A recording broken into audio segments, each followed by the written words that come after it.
Welcome everyone. I'm Enter the Hero, today joined by Pink, and this is the Shut Your Mouth Lounge episode 231. I believe. It's a lot of episodes. Yeah. It's almost like we make 50 of these a year, which we do. Right. Like roughly, there's about 50 a Roughly. year. Yeah. Very true. But yeah, so Pink. I suppose I start with Yes. anything coming out on your channel this week? Yeah, I should be finishing up the Among Us uploads this week, as well as whatever DVD I've got left, and will inevitably end up recording more as time goes on.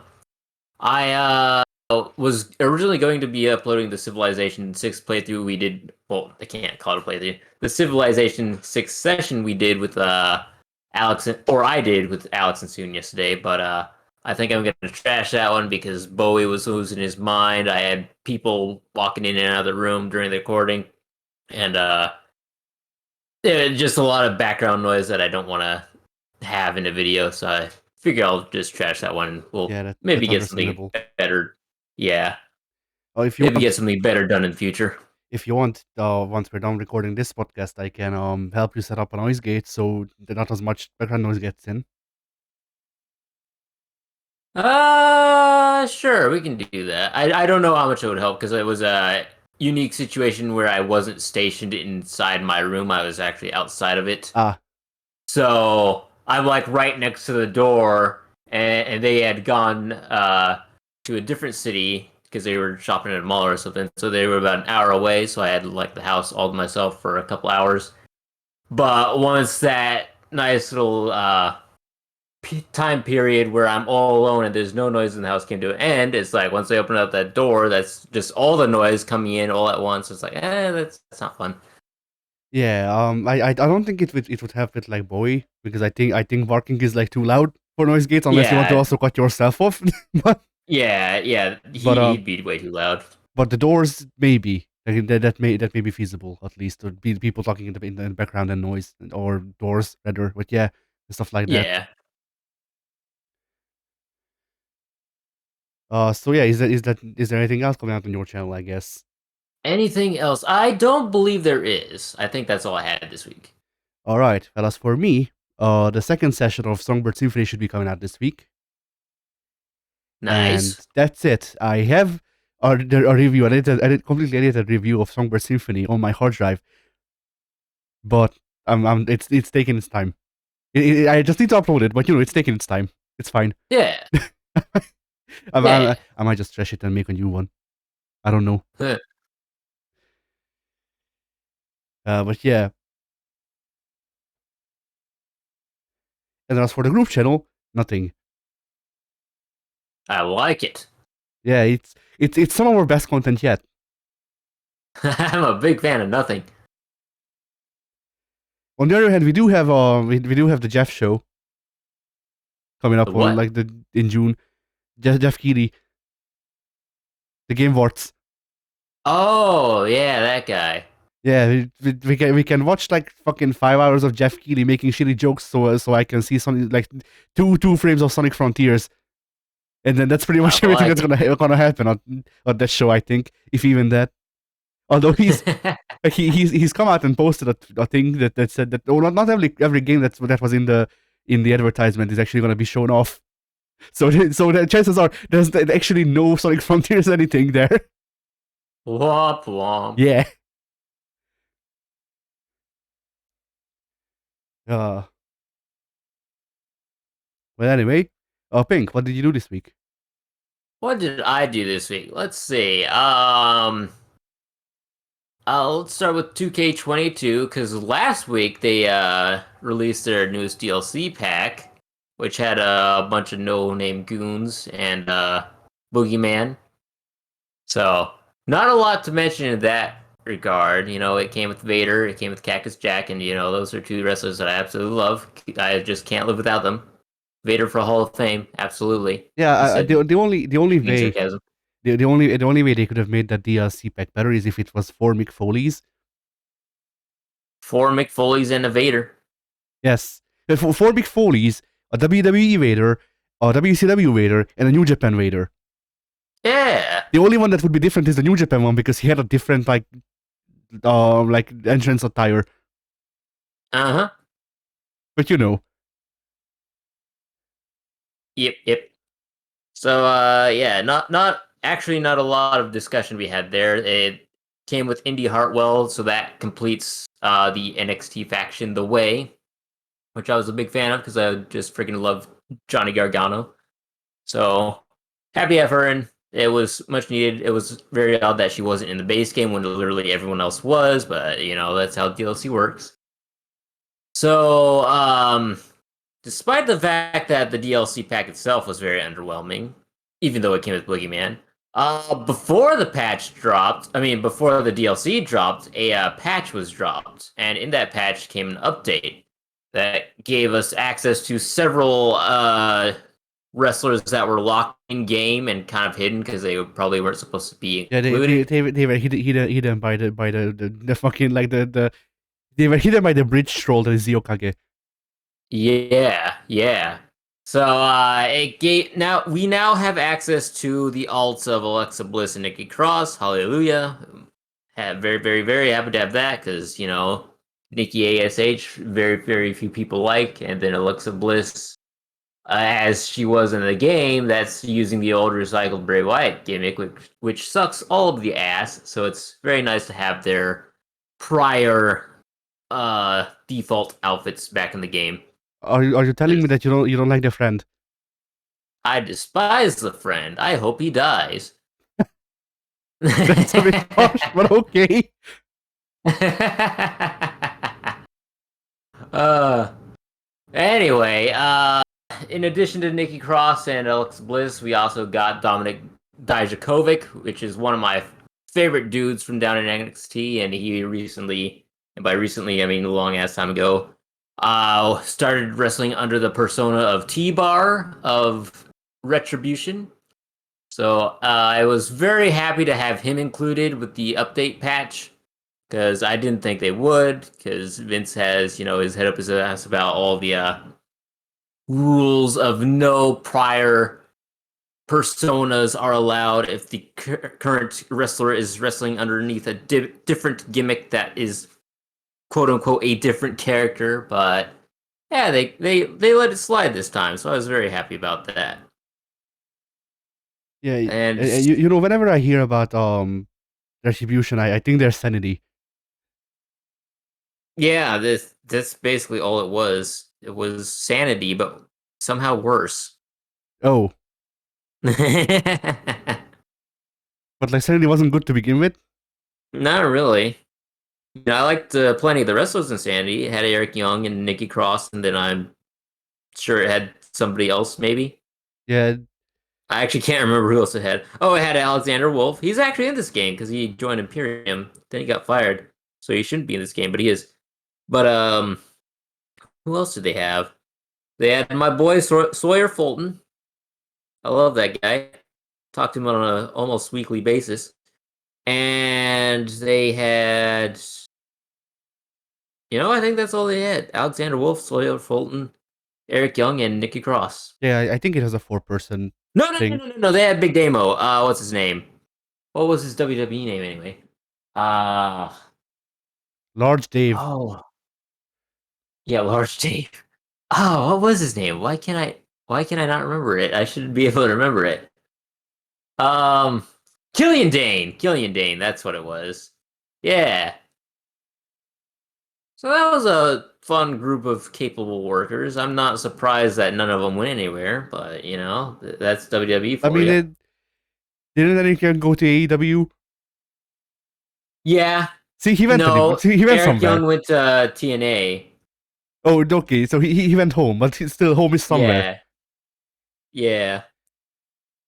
Eric Young is in TNA. Alexander Wolf, I don't believe wrestles on any major company. Killian Dane, I think he's wrestled in AEW, but I think he's mostly working independents. Sawyer Fulton, I think, just stopped wrestling. I don't know. He's probably on the independents if he's not retired. But yeah, Yeah, interesting how that group unfolded. I mean, around that time there were some interesting hires. Like I'm still surprised that fucking EC3 of all people was in WWE for like a whole week and then he got fired or something. I forget. Uh huh. Yeah, yeah. That was one of the most lackluster return slash debuts ever.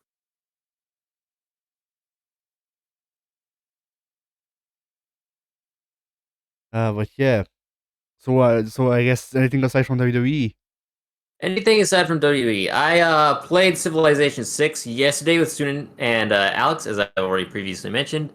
We all picked random civs, and I spawned in as the Ottoman Empire. And I was already disappointed with that selection to begin with, because I was like, I didn't want to go for a domination style victory, but that's what they're geared towards, with no other bonuses in any other regard. So I spawn in and I get like a terrible spawn point because I'm surrounded by desert. So again, disappointing Civ to go with, disappointing start position, and then I figure out that Soon is up ahead, up north of me, so I can't move my empire up north. And I've got somebody to the west of me, so I'm kind of boxed in. I've got the coast to the east of me, so that session was just trash from start to finish. Yeah. So it wasn't a fun time. I mean, I like playing with the boys, but for me personally, spawning in as the Ottomans on an absolutely terrible spawn location, it was rough, buddy. It was rough. Yeah, you didn't get lucky like I did when we played Civ 3. I'm Right. still so sad that session was lost. I don't even remember what happened to the recording, but I think like all three of us recorded it, and none of our recordings survived, which Yep, is yep. fucking like great. It's just gone. But I it don't remember what happened with mine. I think it was just like recorded as a single frame and didn't yeah, record anything else after that. yes, it's something like that. I forget what it was on my end. I think the footage was choppy, and I think W just like forgot to check if it was recording corner or not again. Yeah, yeah. And then that was like the best part of that session was still how y'all killed each other, and I won by not playing the game pretty much. Mm-hmm. Like I was just I just got lucky in spawning in an island and not being able to like do anything. So y'all just killed each other. Yeah. It was incredible. Yeah, I truly roleplayed as the Japanese that day. All right. Outside of Civ 6 and 2K22, I watched the first two episodes of Obi-Wan Kenobi, which is out now on Disney Plus.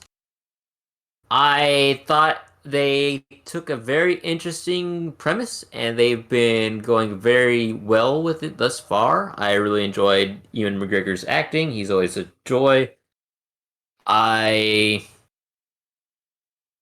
I'm not really sure about all the side characters they've introduced just yet. Some of them kind of feel like you understand the direction they're wanting to go with the characters, but it just doesn't always feel, I don't know, consistent, if that's the right word. Sometimes it just feels like the characters are going in directions, but it doesn't feel natural in any way. It kind of hard to understand where the characters themselves are coming from. It almost feels like the antagonists in this show, it feels like they aren't introduced into the show properly. You should already know who they are, and because I don't already know who they are, I'm just kind of lost in that regard, but it's fine because it also does a enough job of going in a way where you don't have to understand all the lore and all the previous episodes. But yeah, I think there are definitely ways they could have improved upon the show, but as it stands right now, I thought the first two episodes are solid. I can't wait for the next two and the two after that, or however many episodes there will be. Why should the antagonist be Um, fucking Starkiller? that would be interesting.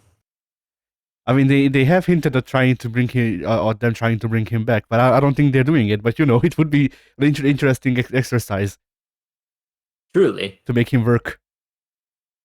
truly. Let's see. I already noted that Ewan McGregor always a solid actor, so always a joy to watch. Everyone else in the series, I think they hold their own.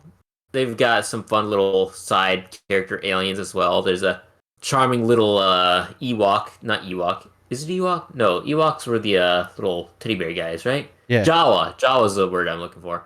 There was a nice little Jawa in the first 10 minutes of the first episode, which I really loved. Uh, Completely adorable. Those things are just too cute for their own good.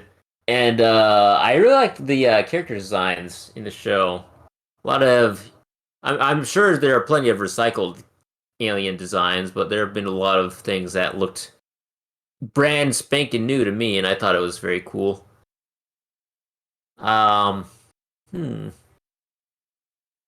yeah, really like all the characters so far. Aesthetically, it's pleasing. Really enjoying it. And after Nice. Obi-Wan Kenobi, I watched the first 17 minutes of Stranger Things season 4, I think it is. Watched the first 17 minutes of episode 1, then I watched like the last 20 minutes of episode 2, then I watched most of episode 3, some of episode 4. I don't think I finished episode 4 because I left.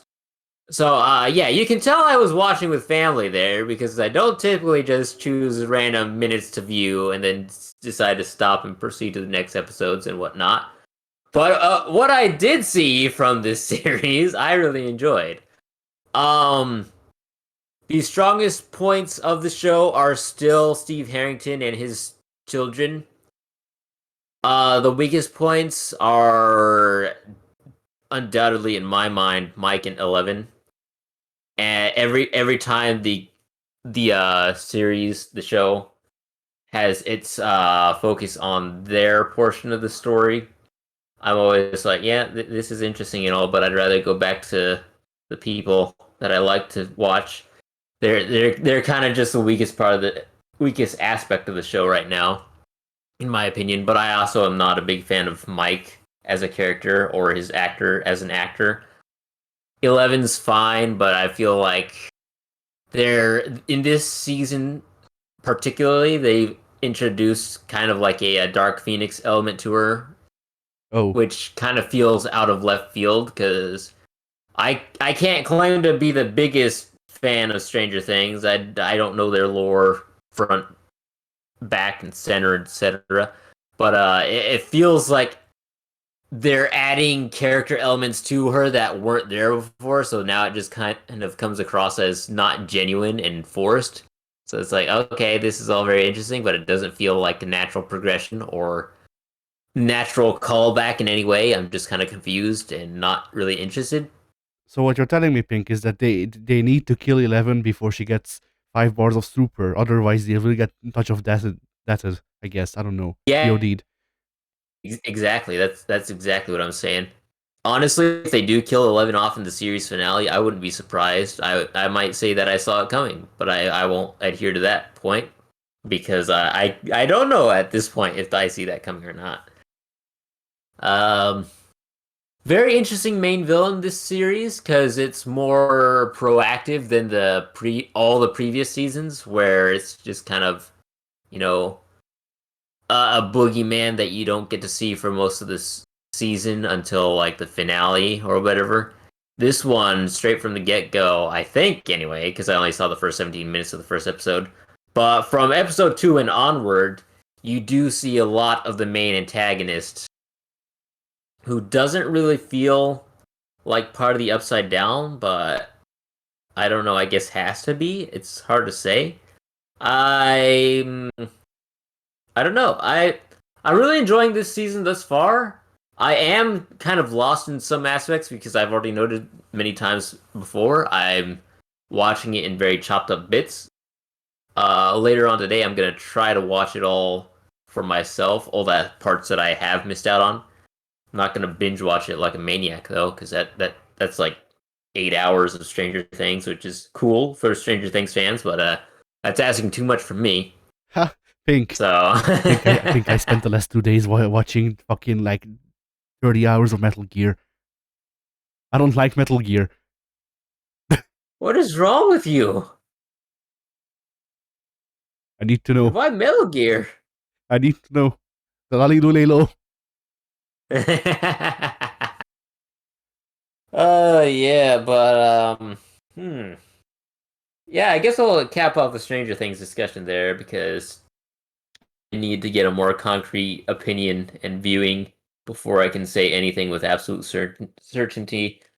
But for now, I will say yes, I'm very much enjoying the show, and I can't wait to watch it legitimately. And I think that wraps up everything I've done this week. All right. Well, as for me, let's see. Do you want to start with the bad things or the good things? Let's start with the bad things. All right. Should I start with the Stranger Things? That's the third option. Good things, Anyway, bad things, or Stranger Things. yeah. Bad things. Let's see. Well, uh, I may be getting more busy now because the school that I used to go to, my high school, is like on the verge of bankruptcy, and Oh, they need me to they need me to start doing the ad campaigns that I was doing while I was going there again. Hopefully they'll ah, pay me. Like hopefully. it hasn't been like completely discussed, but it seems like they will pay me. I would like to be paid, Yeah, yeah, that'd be for nice. all of that work. But yeah, so I'm gonna have to do that. So that means Most that I'm, people would like to be paid. yeah. But yeah, if I'm gonna have to do that, then that means that I'm gonna have to go to the school and actually like you know record events happening and stuff like that. And yeah, and I edit them, which is the harder part. Like while editing that review, I realized why I kind of like just stopped editing anything for a bit because Yeah. for a 4 minute video, like editing takes a while to do normally. But Pink, imagine this: while you're editing, if you try to start a video, it doesn't fucking start. It needs to take about half a minute before it actually starts doing the playback. Because that's how I edit. Oof. That's how I have to edit videos. Oof. Yeah, my PC was never made for this, and it's also getting old. And I also bought it used, so Oof. yeah. So basically, editing may be off the table not long from now, and I may need to fucking just send the files over to you and shit edited. Oh, that's the point. I don't know Oh. yet. Yeah, because like it with like some stuff I should be able to do, but considering the fact that when I try to import files, they go out of sync to the point of not being able to fix them sometimes, and the whole playback issue. Sometimes it's pretty demoralizing to be like, oh, I have to edit fucking 8 hours of footage, but editing that 8 hours of footage will actually take me like 3 days because play just like the playback thing pushes stuff back that far. Yeah.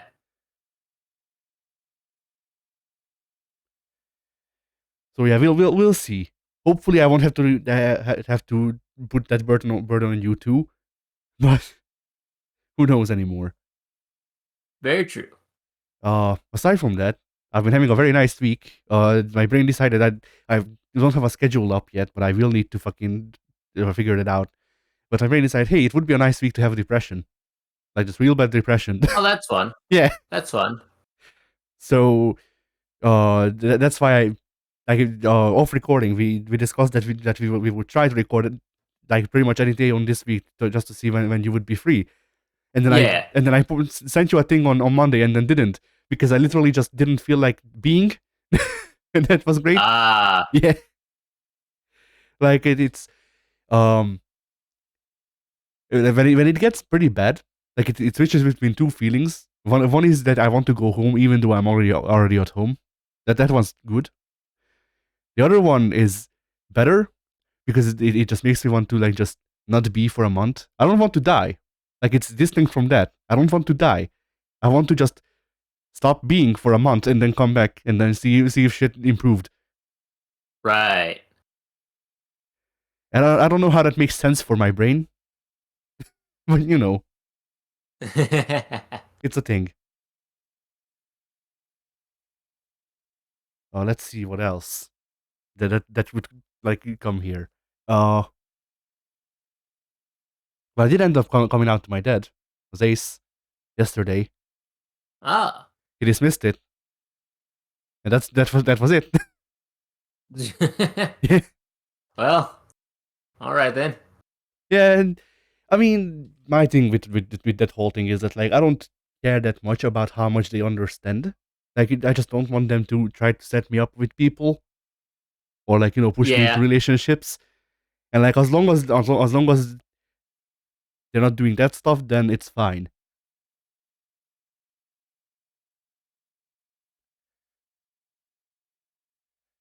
And then what else?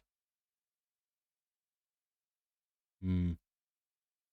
That may be all of the bad stuff. I don't remember. So sure.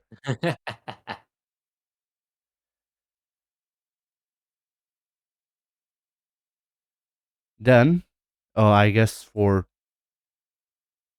the short I'll go from amount of complexity of or how long I think the topics would take. So let's see. For one, here's the one thing that I drew this week because like yeah,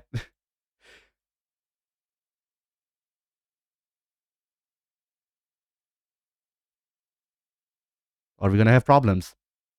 We may. I'm having a problem right now because you're breaking up just a Ah, little bit on nice. my end. Yeah, Yeah. that was probably my PC. It's struggling. Ah. Oh, okay. Oh, I didn't see. Well, then never mind.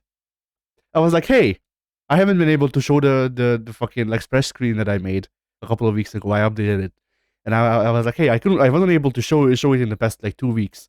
So I made a like a still picture version of it, and the picture is too high res. I can't post it on Discord. So I guess fuck it. You won't see it until I can actually stream and use it.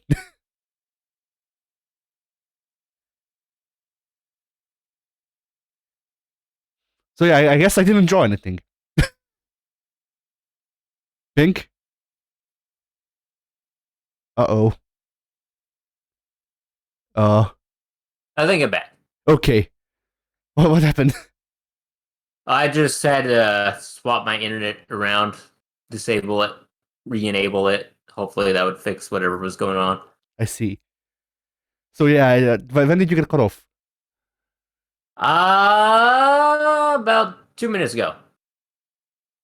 I don't know when that was. Neither do I.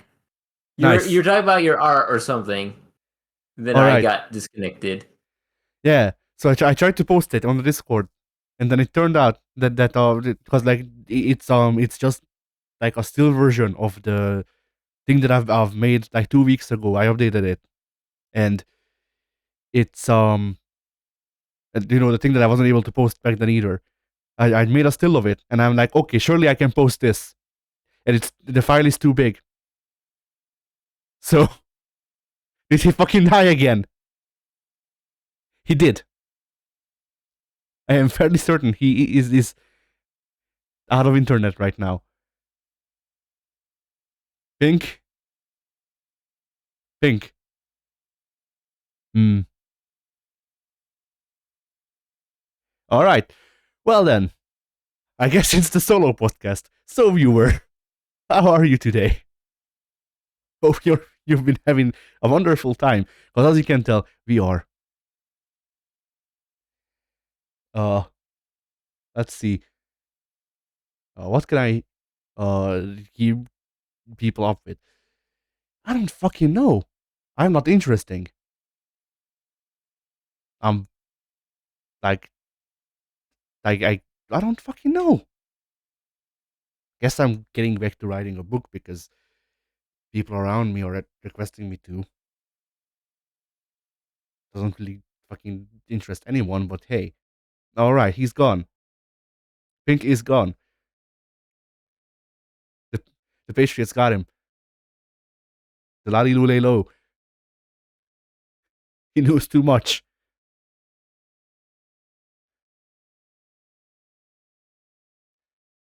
All right. Is he gonna join back in? I guess not. All right. Well then. Okay, Pink. Hey. Let's move off of this topic because you don't need to know apparently. I think that's fair. Pink. Yeah, I Okay. think that's fine. Okay. I got scared. So yeah.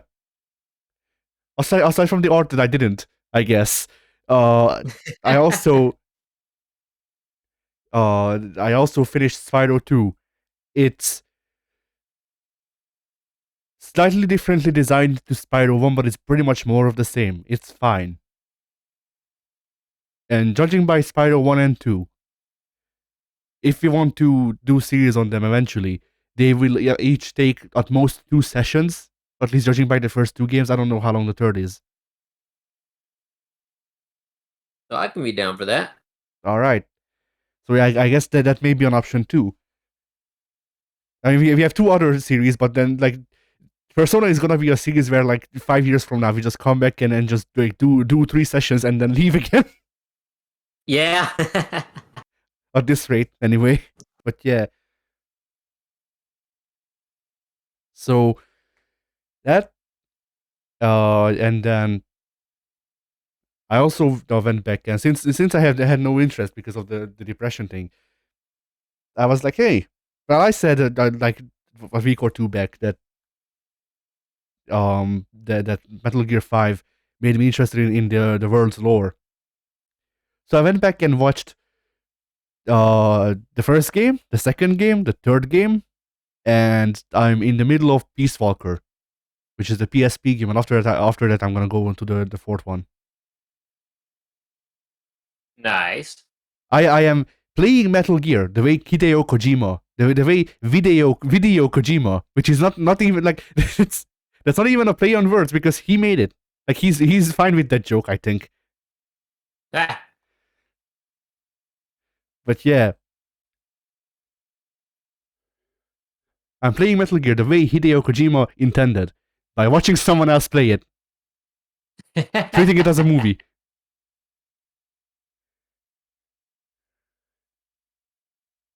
And yeah, so Metal Gear 1 is fine. It seemed like in a lot of ways, in a lot of spaces, it felt really, what's the word I'm looking for? Not adventurous, but something similar. Like it did a lot of stuff considering the limitations of the PS1. Yeah. Like Metal Gear 1, or Metal Gear Solid 1. Because there is a Metal Gear 1, just straight up Metal Gear 1, that's on the NES, I think, or the SNES, I forget. Also, maybe on the Amstrad CPC, I forget. I played one of those versions, I just don't remember which one. But yeah. Yeah. So, Metal Gear Solid 1 had things that I wouldn't expect out of a PS1 game, like car chases. There's a sequence near the ending where you're being chased by a car, you're in a car that is being driven by an AI, and then you have to shoot. It's not the most complex thing, but considering that even games nowadays mess it up, you know, I have to say, like, it wasn't the cleanest, like, the most well put together version of that design, but considering it was on the PS1 and was, like, maybe one of the first ones to fucking do it, it was pretty well put together. Makes sense. Makes sense. And what else can I really say about Metal Gear 1? I don't remember. We could technically we could also go back to playing that game anytime because I own it. I have a way to own it to play it and record it. We just like did one session of it and then never returned for some reason. True. But yeah. Let's see. Oh, turns out I don't know if you remember, but when I finished Metal Gear 5, I said that Hal is Otacon, and W corrected me saying that Otacon is Hal's son. Turns out he was wrong. Hal is Otacon and Huey is dead, which makes no sense to you, but it's like the entirety of Metal Gear is basically just like 3, maybe 4 families, and like two like armed forces fighting against each other, with a guy who lives all through all of it, who is not the protagonist. Mm.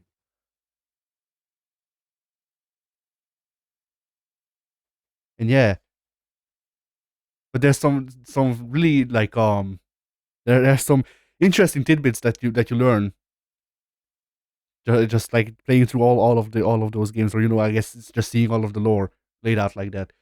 Because Huey in Metal Gear 5 is the biggest piece of shit.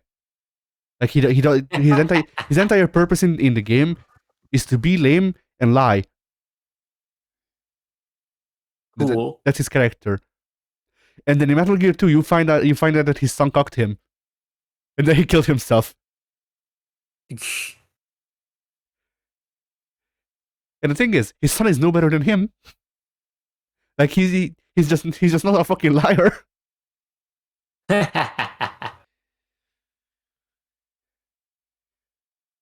But yeah, Metal Gear 2. I guess how much do you know about the whole setup of or the whole like things around Metal Gear? Think. I know nothing. Okay, well, basically, Metal Gear was I'm doing a codec call, I guess. But yeah, Metal Gear was first released for the PlayStation 1, developed by Konami Computer Entertainment, directed by Hideo Kojima. That is how they explain things. Like the most excruciating detail. Why not? Like it's either the most excruciating detail or it's here. It's here. Deal with it. Yeah. But yeah, so Metal Gear is basically it's an army movie, an army slash spy movie that's anti-war and anti-nukes, which like fine, like that's a good message to push, yes. Yeah. And basically it's just like it's the game's writing is Hideo Kojima doing wiki dives, more or less. I see. You might like the games just in general, because a lot of times like it's the best way I can put it is a lot of times the camera is mishandled, in my opinion. Like in the first 3 games, there's um there's one like yeah there's one female character, there's one woman who is not like over sexualized by the camera, and that's because she's supposed to be a nerd and you're not supposed to like her. But like the entire thing with Meryl, who is a supportive female lead in the first game, like a lot of the thing around her is looking at her ass. Then there's Sniper Wolf, who is a sniper woman, and there's one scene she's in. There's overall I think 2 or 3 scenes that she's in where she actually has like lines and stuff. And one of those scenes is her death. The other one, she has 5 or so lines, I want to say, and 4 of those are spent looking at her tits or ass. Like the camera's just zooming to her tits or ass, and that's it. And then she's talking. Excellent. Pink, it's like she's made of 8 polygons. It's PS1. She's a block woman. Yeah. And that's been a pretty much ongoing thing throughout the games. Like I thought Metal Gear 5 was a lot more creepy or sleazy. I don't know how to best put it with that stuff. No, that's been a constant. Like I thought Metal Gear 5 was like Metal Gear 5 in a lot of ways Is Kojima going too far? Maybe on purpose, we don't know, to get fired from Konami. And so I figured, oh well, if he's like they're giving him more control over what gets put in the game and stuff like that, then maybe all of the creepy sex pervert things are in that because they didn't oversee what's in the game as much. No, like in Metal Gear 1, 2, and maybe 3, one of the collectibles is just like softcore porn. Well, that's interesting. Like it's posted, like you find posters of women in bikinis, and you can take pictures of them, and that's a collectible. I see. So yeah. So yeah, Metal Gear 1 was well received because it was like one of the first of its kind of being more story focused thing. Is the best way I can put it. Metal Gear 2 was not as well received because there's a like Metal Gear 2 was not as well received because apparently Kojima hates Snake. Like he hates the protagonist of Metal Gear. So Kojima spent most of Metal Gear Solid trying to replace Solid Snake. Yeah. And the second game starts out with you controlling Snake, but then for the rest of the game you control Raiden. And if you saw Revengeance memes, then you know who Raiden is, kind of. Yeah. But yeah, then he's replaced by Raiden, and people didn't like him because he looked androgynous, and obviously that means he's gay. Right. This became a joke in the third game. Ah. It became the worst joke in the third game, because like sometimes the humor in Metal Gear lands right, and then it's really funny. It can be really funny, and sometimes the humor in Metal Gear lands bad, and it's really bad. Like one of the jokes in Metal Gear 2 is the representative of the United States is getting rescued by Raiden. And the president of the United States just walks up to Raiden and just nuts him.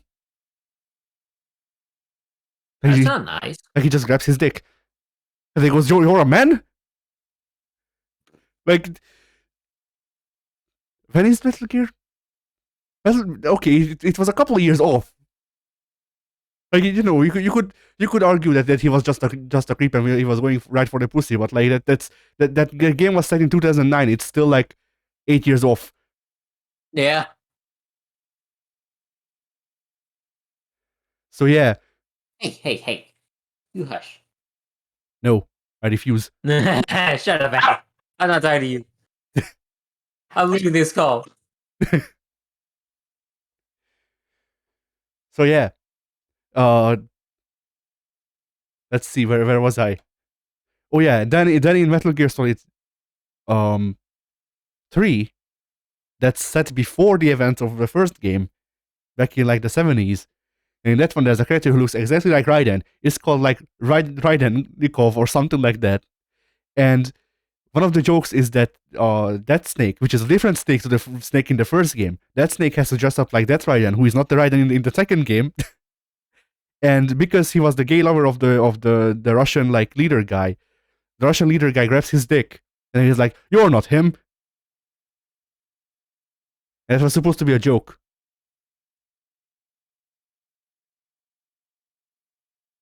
And apparently Kojima was surprised that people didn't like that joke. Ah. Yeah. Yeah, what a surprise. What do you mean sexual assault is not funny? But yeah. But there are good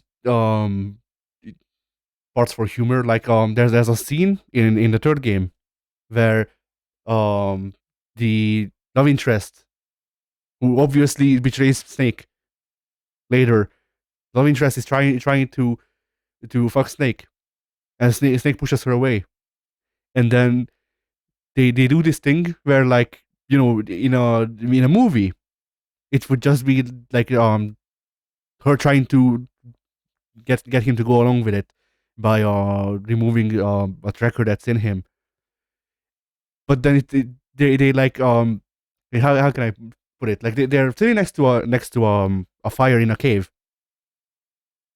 and they show her pulling out the tracker from his back, and then cut to the side of the wall, and basically the camera setup that you would show that they're having sex without actually making them have sex on screen.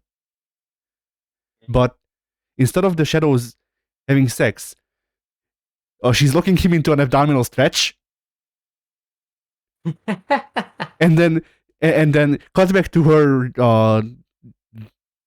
struggling more to take out the tracker, and then cuts back to the shadows where she's locking him into a dragon sleeper. And then they're like doing circles, holding each other's hands, and then she just does CBT on him.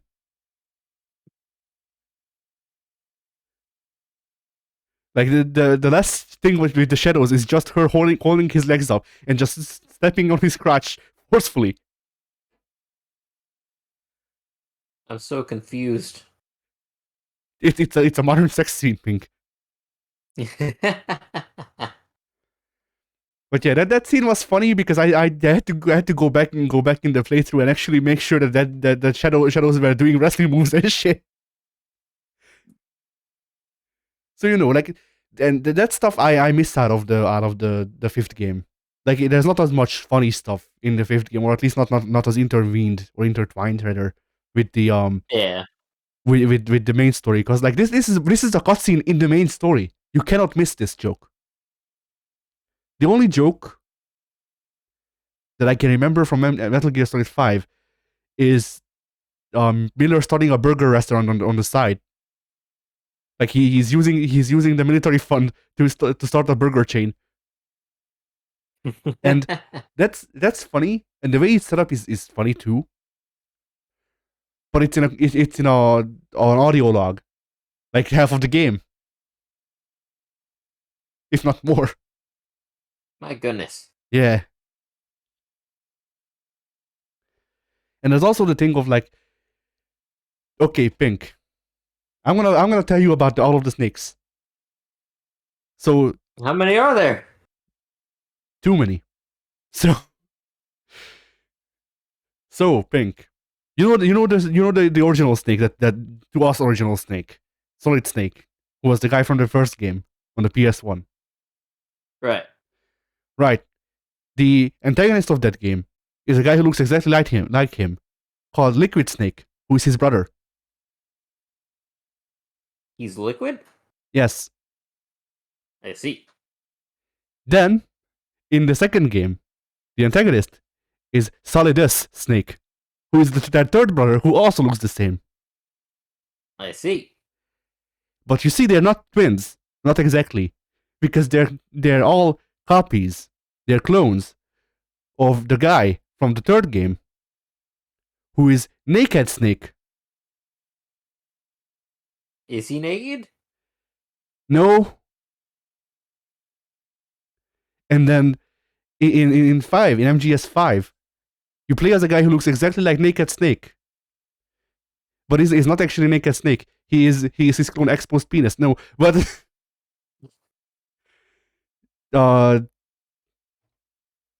in Metal Gear 5, you play as a guy who was who had surgery done to him to look and sound exactly like Naked Snake, called Venom Snake. This is getting out of hand. And also, Raiden's code name before he becomes Raiden is Snake. That's a lot of snakes right there. Yeah.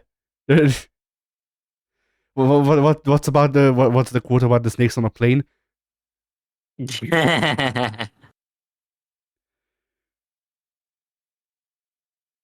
But yeah. And I think I'm starting to realize that I just don't like Big Boss, which is another name for both Naked Snake and Venom Snake. That's not complicated at all. No. Why would it be?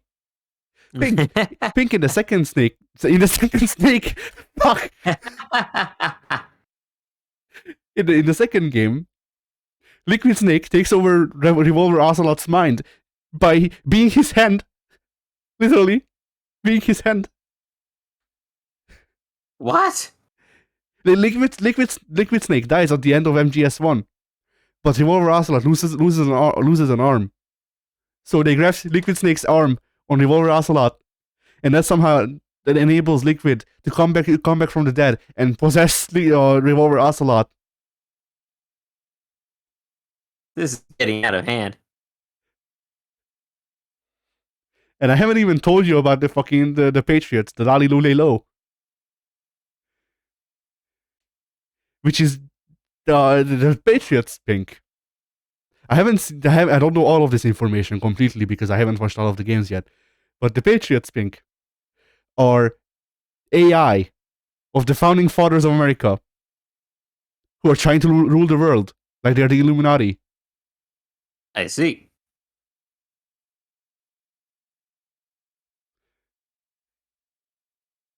And all of this is going on while people are making big mechs that can shoot nuclear missiles. Ah, yes. I spent the last 2 days watching this shit, Pink. That's a lot of information to take in. Yeah. I was kind of hoping that W would be here for this block, so I could just like fucking interrogate him about some of this stuff, because like there are so many things that like there's so many things that I wanted to discuss. Like there's a guy that you remember how I kept complaining about the Man on Fire. Yeah, Yeah, it turns out he's just the worst part of any game he's in. I see. Like he was introduced in the third game, then came back for the fifth one. In the third game, he's a pushover. He's nothing. Like he's just boring when he's on screen. And then in the fifth game, he's a pushover. He's nothing and annoying. Like they try to build him up in the fifth game somewhat. Like they try to build him up in both games somewhat, but it just kind of falls flat.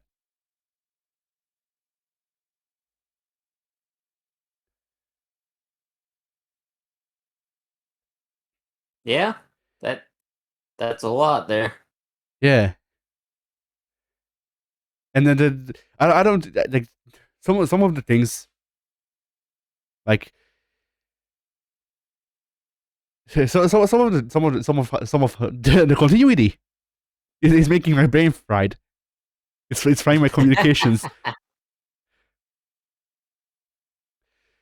But yeah, so some of the things with the continuity, like I can understand the exact thing of how the Metal Gears like came and went, more or less. Like I understand now that I spent I don't know how much time actually trying to put it together, but it's still kind of all over the place because the big mechs that launched nuclear missiles, they got introduced when like they became a thing, they became a concept while Big Boss was doing his mission in 74 or so, 73 in the third game. Then they became a thing by like 78, I want to say, or something like that. I forget when Peace Walker takes place. But Peace Walker, like spoilers for Metal Gear Solid Peace Walker, a game on the PSP that you can't fucking play anymore. But Peace Walker is a Metal Gear, just a Metal Gear, and they make a joke about it too. Okay, that's a joke I want to bring up because I really liked it. In that game, that game was made for the PSP, so the cutscenes are just like comics, more or less, like somewhat interactive comics. And one of the things that you have to do while in a cutscene is you need to identify which car you saw leaving, and you can search out of cars. And in one of the cars, if you go in, there's just these there are these gears made of metal, and Snake just exclaims, "Metal Gear!" I like that. It's dumb. Like that's the sort of stuff I like being in. Yeah. Like that's the sort of funny stuff I like. Like, oh yeah, I remembered another joke from Metal Gear 5. So okay, Pink. So there's two jokes that I remember from Metal Gear 5. One is the hamburger one that you can miss if you don't listen to logs. The other one is you can record a guy having diarrhea as an audio file, Incredible. isn't it?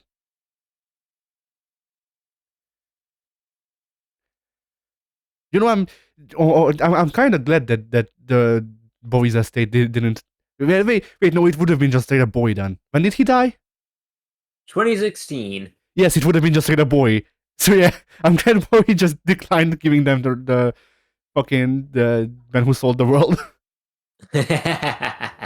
Like it's a good song for the game. I forgot to bring this up when I finished it, but I was fine with using that as like the ending song because it makes sense with how the game ends. But you know, I understand why Bowie didn't want to be associated with that.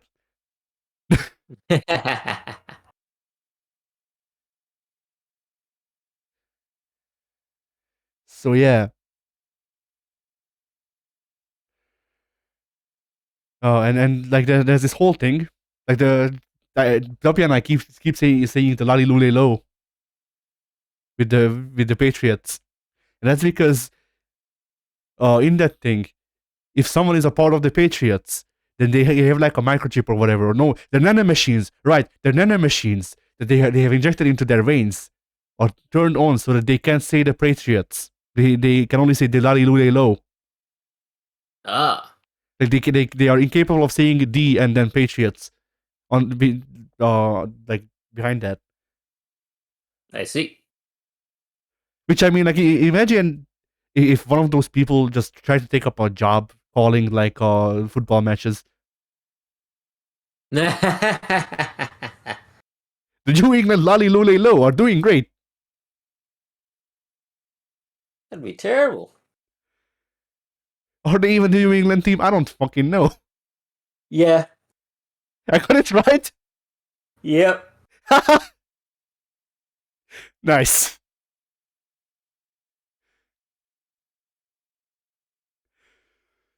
So yeah. Uh, where was I? I don't even remember anymore.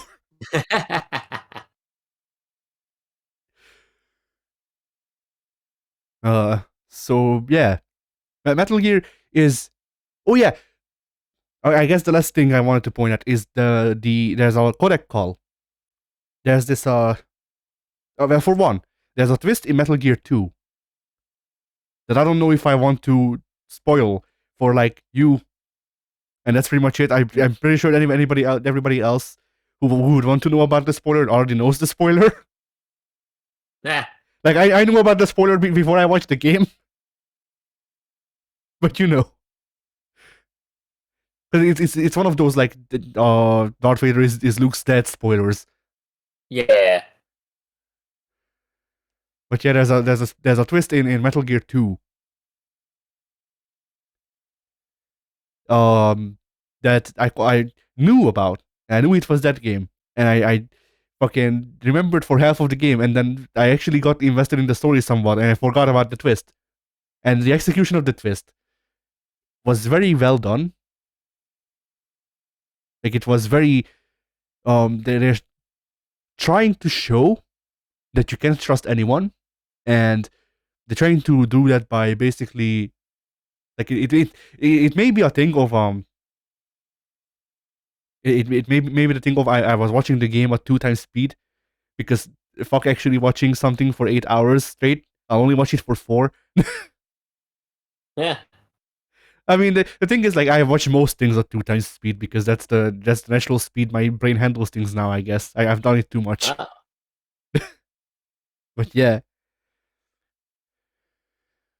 like I pretty much only don't listen to like music at 2 times speed because that would be weird. Yeah, maybe. But yeah, so there's this spot where they like did a really good job trying to make you anxious is the best way I can put it.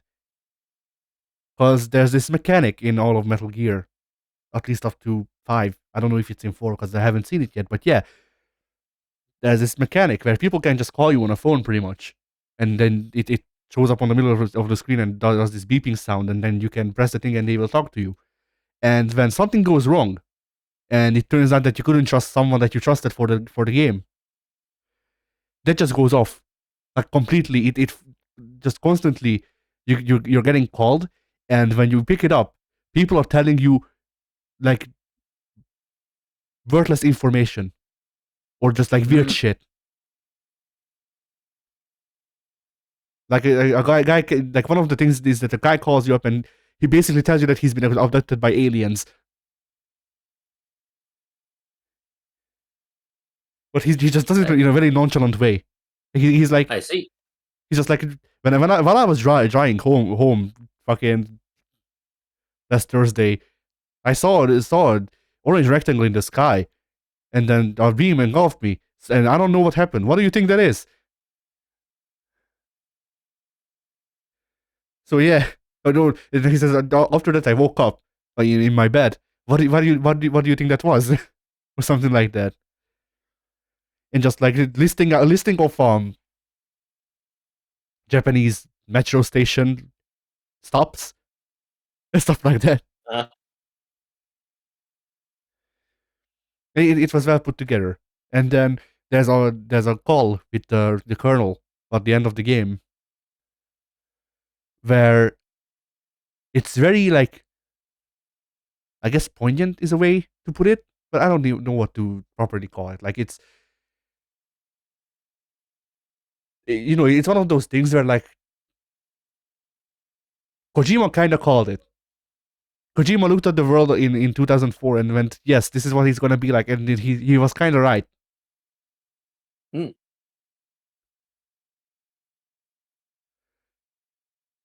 Because the entire speech at the end of the game is about how the internet age can either help can either help people like not be, I don't even know how to say, like basically it's it's the internet age can either help people be less misled by bad actors, or it will lead to the people being more easier to be misled by bad actors. And like that's like out of all of the moments in the game or in those games,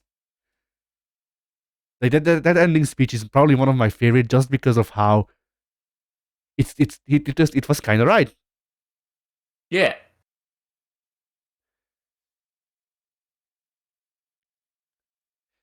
And yeah, I think that's all for Metal Gear. I don't remember anything else that I really wanted to bring up.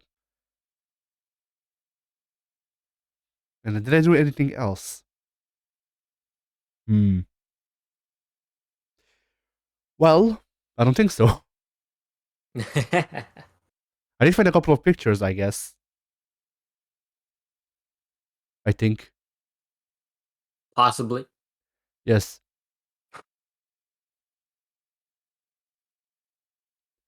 Oh yeah.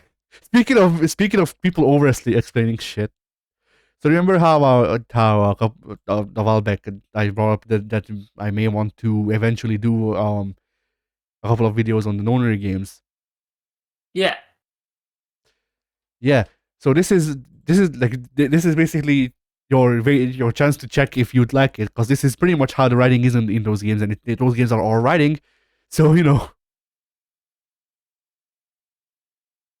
How my ass hurts.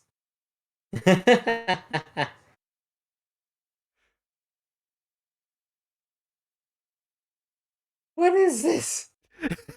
exactly.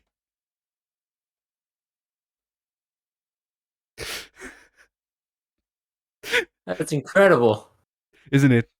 And then imagine that this stuff is being said by like a woman with like a woman with a golden toilet seat covering her tits and nothing else. And that's the second game. But for the viewer, I just want to read the last paragraph because I it's great.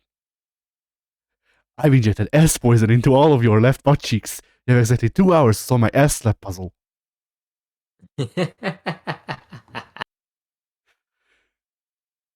And And the thing is that is how it goes. That is more or less how it goes in those games. So Incredible. would you be interested in doing that for I forget how long those games are. The second game you have to play through all of the routes, which takes a bit longer than the first one. But I don't know exactly how long is longer in this case. How could I not be interested in that? All right, then yeah, then I look into buying the whole series because it could be fun. Like it's like this is a very good representation. I also want to note that there's I don't know if that was the original games thing. I think it was. Like I would expect it would be the original games thing. But there's a scene where if you go into the scene before you saw vital information, they just turn into like a jerking off joke, and then the game ends. You get a game over. The writing in those games is, I can't really call it great or bad. I don't know. It's kind of just in the middle. It's something, all right. Yeah.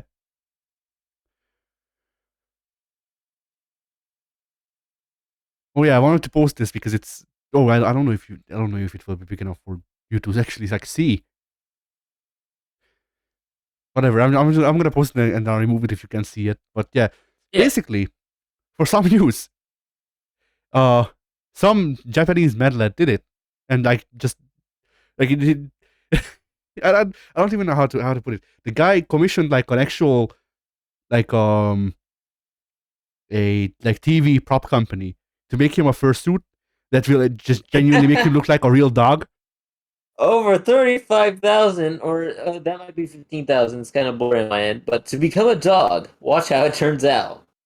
Let me check the exact number. Give me a sec. Yeah, 15,738 US dollars approximately. Good lord.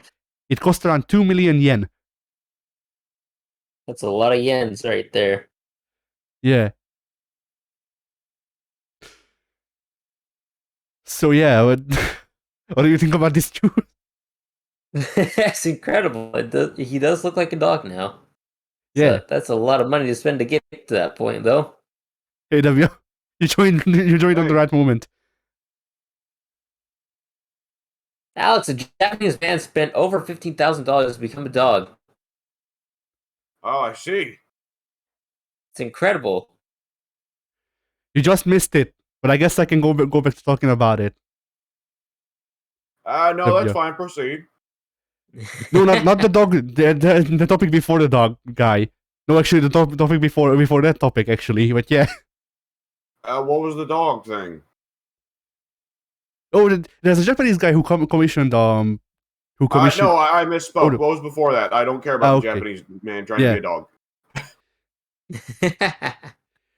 Well, you see, I spent the last 2 days going through and in quotes playing the Metal Gear games the way Hideo Kojima envisioned by watching someone else play them and watching it as a movie. And yeah, I spent a lot of time talking at Pink and just sharing the pain of the fucking the Patriots, the Lalilule Low.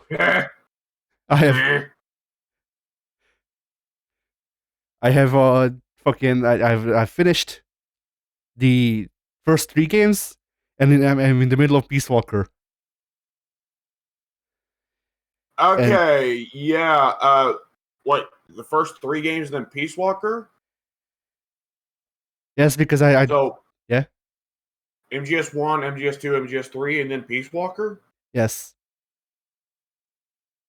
Are you doing some kind of like machete order? Like, no, I'm trying to I wanted to go in release order, but then after I finished after I finished 3, I was like, well, I might as well get the other Big Boss game out of the way.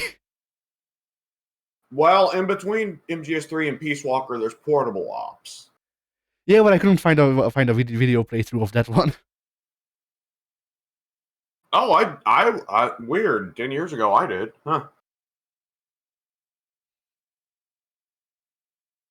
But yeah. To be fair, Portable Ops is a very odd game in the grand scheme. It does wind up doing some relatively important stuff, but Hideo Kojima did not work on it, and Hideo Kojima is Hideo Kojima, so he spent the rest of the series after that game shitting on it. So So what he did the was same thing with Metal Gear Rising, by the way. So it's no guarantee if Hideo Kojima shits on a game, that's no guarantee that it's bad. It's just that Hideo Kojima is an egotistical asshole. Yeah. Yeah. But did he work on Acid? No, he didn't on that, but I wouldn't be shocked if he was more approving of that because it was all sexed up and stuff. Yeah, I told Pink about that, and like, do you fucking remember the one cutscene with Sniper Wolf? No, I haven't played MGS1. Wait, at all? No. Oh, I've only ever gone off plot summaries. I see. So what you're telling me is that we actually need to finish MGS1 one of these years. I So at don't least we can know. see Those it. playthroughs are pretty hard to get through, especially when it requires all three of us. Yeah.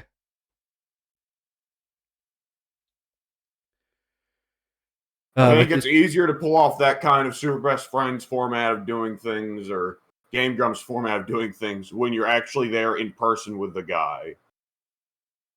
yeah, maybe so. But yeah, so there's a cutscene in Metal Gear 1 after Snake gets tortured where she has like 5 or so lines, and four of those lines while 4 of those lines are being said, the camera is entirely focused on her tits or ass. She's made of 8 polygons in that game. Yeah. So you know. To be fair, everyone gets ogled by the camera in Metal Gear. I don't know. Most women, not Alakon's sister, because you see she's a nerd. But yeah, everyone else. Yeah. Raiden gets it pretty bad a few times. Vamp does a couple times. Like, do you remember the weird ass fucking line she says before she dies?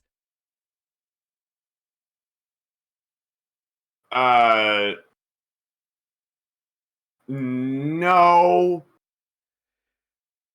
One of the last lines that Otakon's sister says is that she wants him to think of her as a woman. And Otakon just goes, no. Like, oh, the fuck? I'm not exactly certain how that's supposed to be because part of her whole thing was she's a soldier, right? Well, no, she wasn't a soldier. She was a scientist. Oh, Emma, right. Yeah, Emma. Oh, yes, the whole incest thing with Emma. Yeah, that I had completely driven that from my mind. I had completely forgotten about that dialogue exchange altogether. There's a ton of fucked up shit with that family, like just in general. Well, like yes, but like, the like, other fucked up thing with that family is supposed to be fucked up. The other fucked up thing with that family is what fucked Otacon and Emma both up as people. Yeah. That's why Otacon has such hang-ups around women and why Emma has such hang-ups around water. And honestly, you can't blame either of them for it. Yeah. Although that particular dialogue, I mean, like, I have to imagine that it is just a little bit of, like, Kojima intentionally having a sister crush on a brother, which is creepy and disturbing, but at least Otakon's like, no. Yeah. It's right out of hand. No. Yeah, at least Otacon is immediately like, nah. Yeah. Nah, fam. Literally, fam. By the way, can I point out Otakon's one of his main character traits is he doesn't know how to handle himself around women. Otacon is constantly one of the most successful characters in romance in Metal Gear. But I don't know if he gets with anyone in 4 yet. But yeah. Yes, he does. Ah. It's actually a very important plot note that Otacon gets with a girl, and like Snake doesn't find out about it until afterwards. He's like, "Oh damn, Hal again?" Yeah. You know what? Out of the thing that we get to know in 2 though, like it, like I know this sounds bad, but I'm glad Huey died, at least. Oh no, that's not anything to be ashamed of. Like, part of the whole point of Phantom Pain is Huey is the worst person ever. Like this was it was kind of a surprise and kind of not, because Peace Walker's like, hey, here's Huey. He's literally just Otacon Senior. Look, they're identical. Isn't Huey so cool? And people who had played Metal Gear Solid 2 are like, wait, isn't this the guy that tried to murder his own daughter in a fucking murder-suicide? And Phantom Pain is like, yep, that's him. People play Peace Walker and went, wait, isn't this the guy who got cocked by his own son? And then Yeah, I would not phrase it like that, considering he was a minor and she was an adult woman. I mean, considering Huey, I think that's the way he looked at it, though. Oh yes, Huey. Phantom Pain does a very, very, very good job of establishing no matter what goes on, Huey thinks he's the center of attention.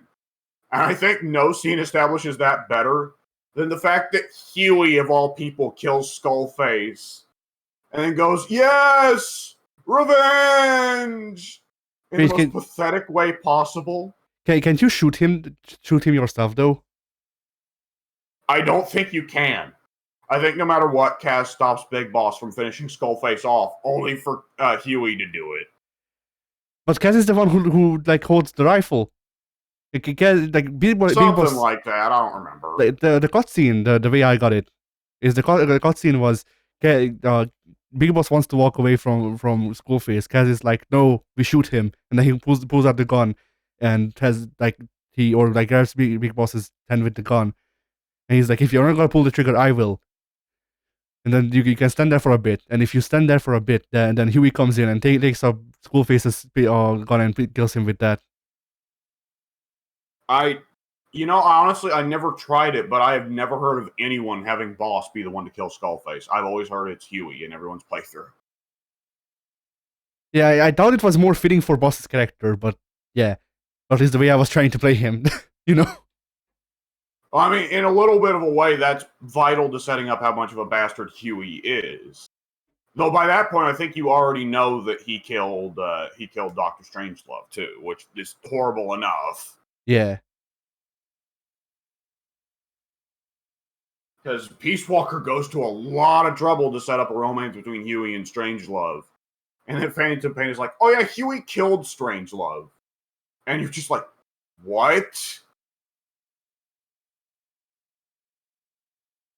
Which, makes so much of Peace Walker so much more, creepy when you play through it again, because it's like, oh, fuck.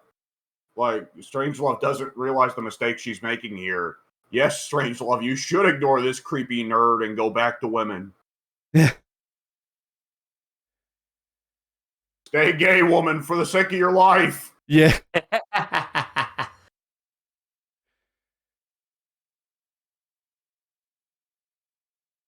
And then the pods that you retrieve in Phantom Pain just being her screaming.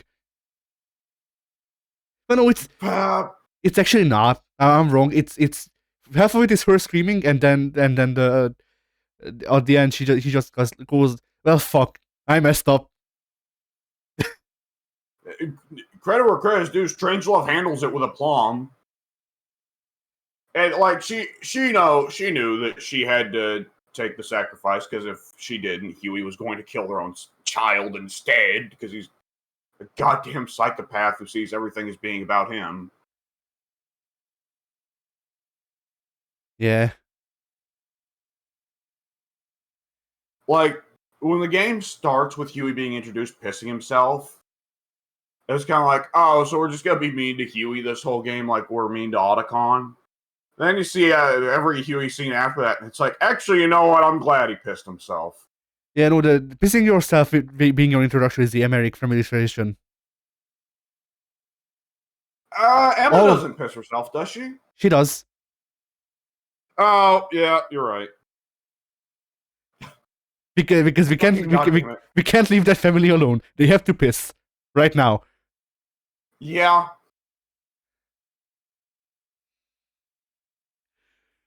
Like, when you think about it, especially like Otacon pissed himself the one time in Metal Gear Solid 1 when he was not used to action at all. He never did again after all that. Hal, on the other hand, had already been through Peace Walker when he pissed himself in Phantom Pain, which just establishes again how awful of a person Huey is. Yeah, and then what was I going to bring up? Fuck, I forget.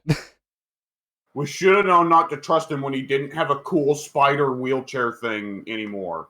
Am I remembering that correctly? Did he have like some kind of special cool mecha wheelchair in Peace Walker?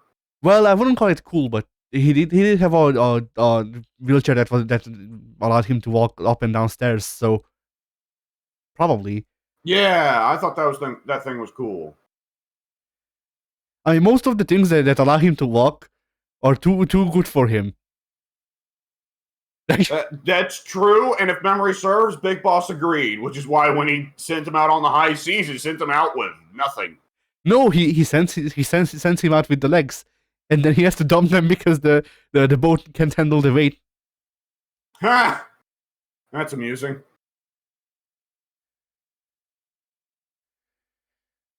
I forget, what was the explanation for why Huey was paraplegic? Was it supposed to be just that he was a nuclear physicist? He was born that way.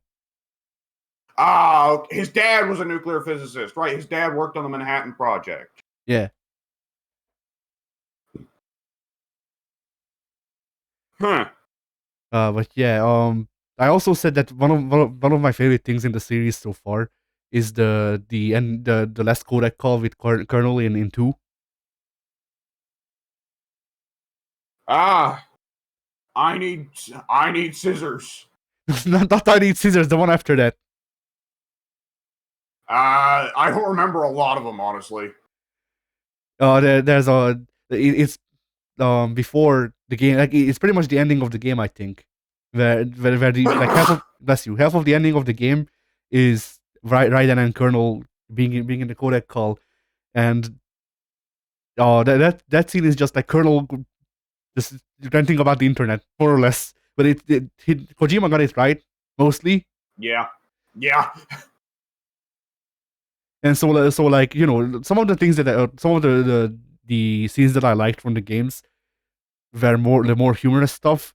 That one was the one part where I went, you know what, this works. This is good. Like this was well written. That's the thing. Like when people do the Genius Kajumbo meme, it's for a reason. Kojima does have a fairly good grasp on international politics and the tendency of governments to abuse power. The trouble is he mixes that in with insane superhero what the fucks and tits. Yeah. And sometimes man ass. Did you read I read this as trivia. But did you read that the callback to the scene in the second the callback in 3 that's to the scene in the second game where the president of the US grabs Raiden's balls was supposed to be like humorous, and Kojima was surprised that people didn't find it funny? Oh yeah, Kojima thinks that shit's funny. I mean, to be fair, most of Japan thinks sexual harassment is funny, but that, and the weird thing is that one gets a callback in Metal Gear Solid 3 because Volgin that's what I'm saying. That's what I'm saying. Yes, both of those. To be fair, that one makes a lot more sense than the president doing it, because Volgin is checking your actual equipment to see if it matches his lover, because he would know that. Yeah, and then there's a running gag about Raiden being very, very well endowed, so that presumably applies to Rykov as well. I made the joke that with the president they were off by like 8 years. Oh yeah, Well, he was grabbing him by the pussy, not by the dick. But if you remember, the first thing he says is, "You're a man." Ah! So they were off by 8 years. I see. So he does. Jesus Christ, I forgot about that. To be honest, I usually forget about the president introducing himself by grabbing you by the balls. But that's the official president. Like, hello. That's how they greet each other at like the international events. The presidents grab each other's balls.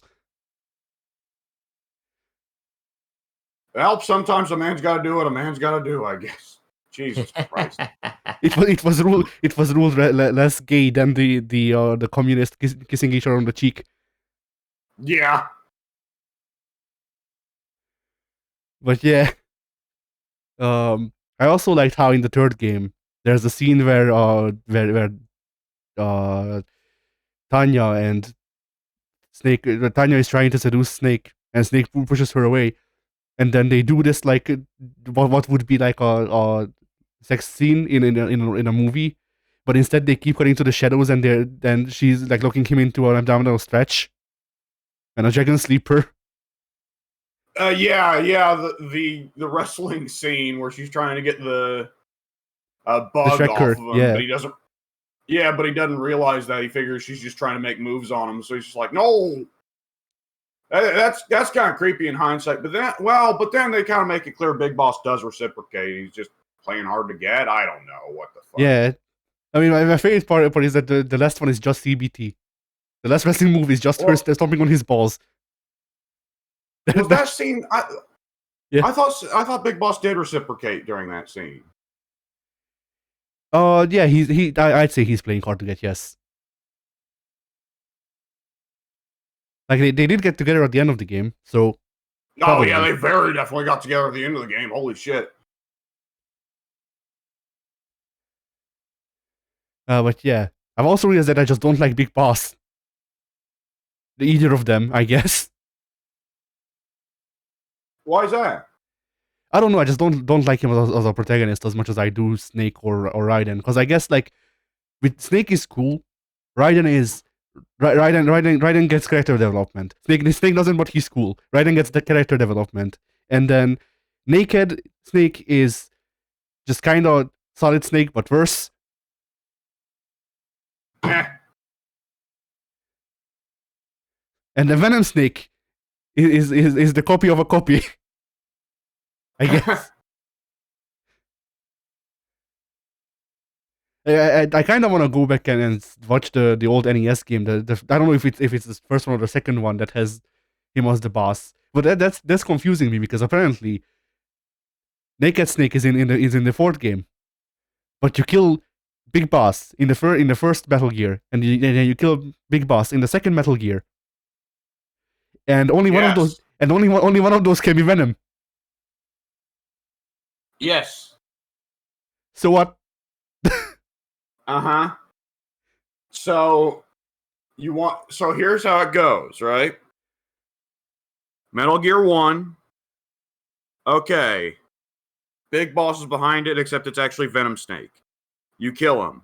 Metal Gear 2. The exact same events of Metal Gear 1 happen, except this time it's in Africa. Okay, it's Big Boss again. He faked his death, except not really, because this is the real Big Boss. You did really kill Venom Snake in the first Metal Gear. But this time when you beat Big Boss, it is the real Big Boss, but he fakes his death. Which then leads to Metal Gear Solid 4, where there is a great hullabaloo about the dead body of Big Boss, and everybody wants the dead body of Big Boss, which was part of the plot of Metal Gear Solid 1, but you never actually saw it. Metal Gear Solid 4, you actually get to see the dead body of Big Boss. However, that's not actually Big Boss's dead body, nor is it Venom Snake's dead body. It's actually Solidus's dead body, because Solidus just happened to be the one who looked the most like their dad out of Solid, Liquid, and Solidus. And there was a great hullabaloo about getting Solidus's body, and they don't even realize it. And a major character dies because they think that it was Big Boss's body and not Solidus's. And at no point during any of these games do they ever imply that one version of Big Boss may still be alive out there somewhere, until the very end of the game, the last cutscene when Solid Snake is about to commit suicide in the graveyard because he is the last carrier of Fox Die.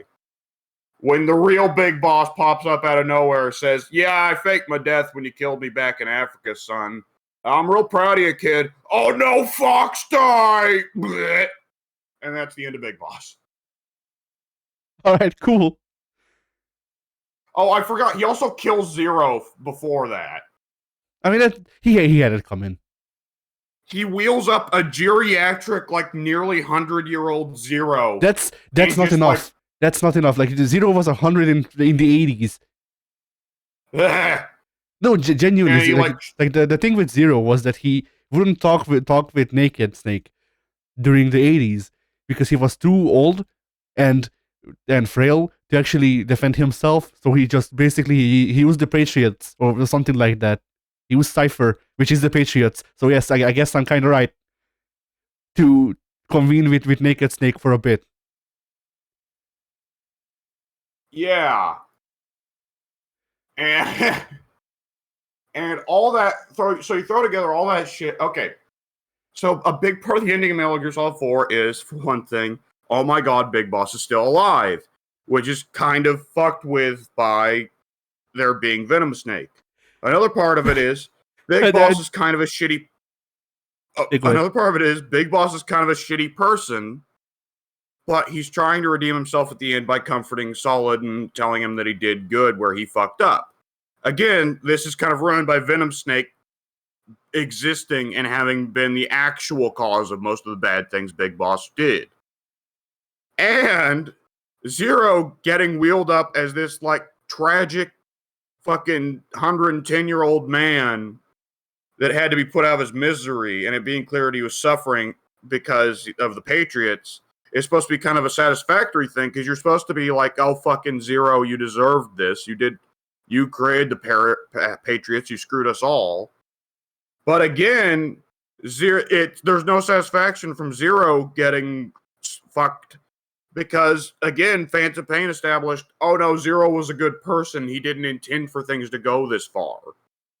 So Phantom Pain just entirely takes the oomph out of Metal Gear Solid 4, ending the saga in a lot of ways. Which is why, while I like Metal Gear Solid 5 as a game, I do not think of it as canon. Yeah. I like to think that you said that Big Boss shows up and it's like, oh my god, Big Boss is alive, and then he dies to Fox Die. I don't know, Big Boss is dead again. Yeah. Like just the fucking The Simpson meme. Big Boss fakes his death. Like, Big Boss dies like 3 times. Or 4.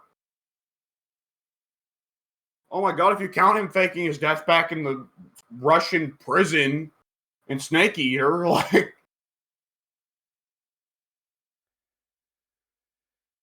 So, Pink, what do you think about the timeline? It's a timeline, all right. I spent just like I think like 5 minutes just listing all of the snakes to Pink, so he knows. Don't worry, Alex, I'm all caught up. To be fair, only 3 of them are playable, and one of them is only playable in Metal Gear Solid 5, which again I don't bother considering canon. I mean, technically, if you want to be pedantic, 4 of them are playable because Raiden's old handle before Raiden is Snake. But yeah. Yeah, but that's like, honestly, he's Snake for about 2 minutes before he says, "Please don't call me Snake." No, he doesn't say, "Please don't call me Snake." Colonel calls him, and he's like, "You're not Snake anymore." He calls him up, "Snake, you're not Snake anymore. You're now Raiden." He just goes, "Why?" Yeah. Because I told you so. Now go, bitch. Snake, you're not Snake. What? I mean, that could legitimately be a call he makes when they're doing the scissors. Yeah. I liked how that scene, how like they did a good job building like anxiety. I don't know, with the constant calls that don't make sense. Yeah.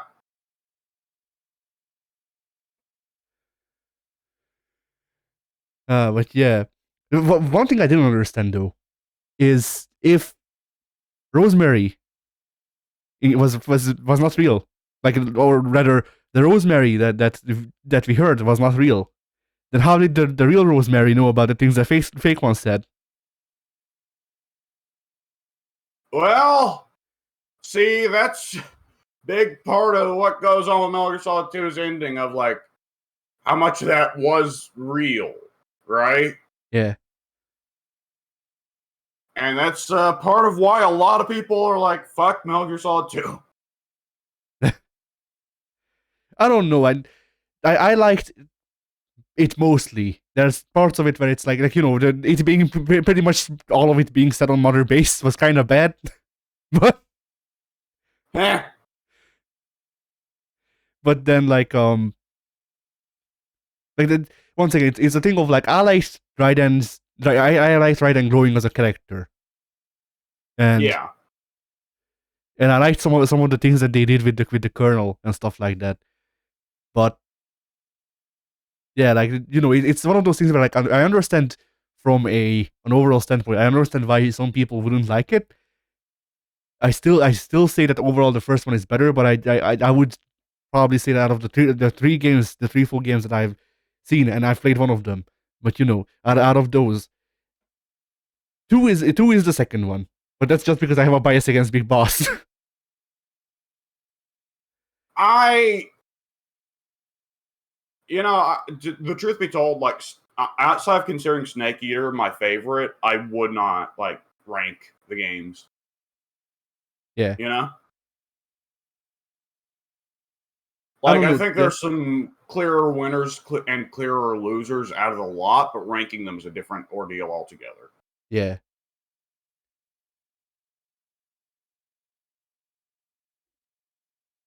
And then with Peace Walker, it's I'm liking parts of it. Like I liked how one of the cutscenes was or rather how in one of the cutscene parts where it's like made like a comic, when you need to find the right truck that the nukes were on, and if you choose the wrong one of them is just Snake going Metal Gear. Yeah, there's a Metal Gear in the back of one of the trucks. Kojima's in the back of one of the other trucks, by the way. I didn't see that one. Yeah. And again, like in Phantom Pain, if you find that truck, then you get Kojima as an operative with top level scores and like cooking. But yeah, it like Peace Walker, I'm fine with watching Peace Walker. Like it's somewhat interesting, but it's it's one of those things where like I just don't fucking like Big Boss for some reason. So I can only care so much, and it's like I get like I'm seeing the pieces of Ground Zeroes and Phantom Pain being built, both in the story and in the gameplay, and I'm like, with the story it's whatever, really. Like, with the story it's fine. With the gameplay, I'm just like, man, I kind of wish they didn't.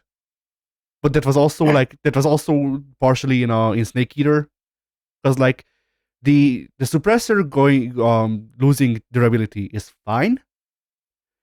I just don't like it. And that's pretty much my opinion on. It's pretty much my opinion on a lot of things. Like Snake Eater was mostly fine to me, because that was the only part of 5 that I didn't enjoy that was in it. And I also I genuinely really liked how they did the camo mechanic in that one. Yeah, that was a lot of fun. The thing about the suppressors is that it's never been a relevant gameplay mechanic. Because in Metal Gear Solid 3, like, yeah, the suppressors go down, but there's like a near infinite amount of the damn things to find. And in Metal Gear Solid 5, you don't have to worry about it the moment you figure out the custom gun building mechanic. If you attach a suppressor to a custom gun, the suppressors are infinite. Oh. Metal Gear Solid 5 broke down as soon as I figured out that you could get a highly accurate assault rifle with a suppressor and laser sights on it. And it's like, perfect. A gun with high rate of fire, high damage, high accuracy, low, like, kickback, and it's silenced. I don't need to use any other weapons for the rest of the fucking game.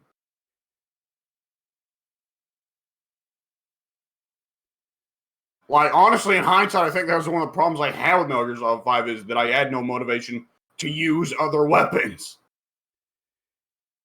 Yeah, for me, it's like I didn't do much with the customization thing because unlocking some of the stuff that I wanted, or like the option to use some of the stuff that I already had on the things that I wanted, took too much real time. And working with the stuff that I did, like I didn't figure out that the suppressors were infinite on custom weapons, so I just tried to get like weapons that came with infinite suppressors by default, because the game, whenever I tried to use a custom weapon, the game was like, "Hey, do you want me to switch it out for the vanilla one?" But it told me that it was better. But it told me it was better. So for the first couple of missions, I didn't realize that's what it was doing.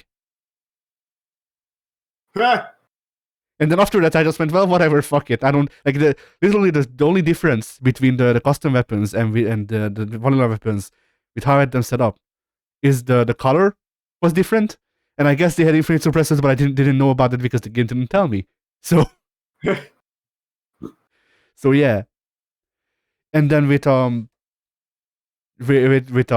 Peace Walker, I just look at the menu, and I see that it looks the same as the iDroids menu in 5, and the base building parts, and I see the base building parts, and I just have damn flashbacks, or I guess Afghanistan flashbacks, considering the game. But yeah,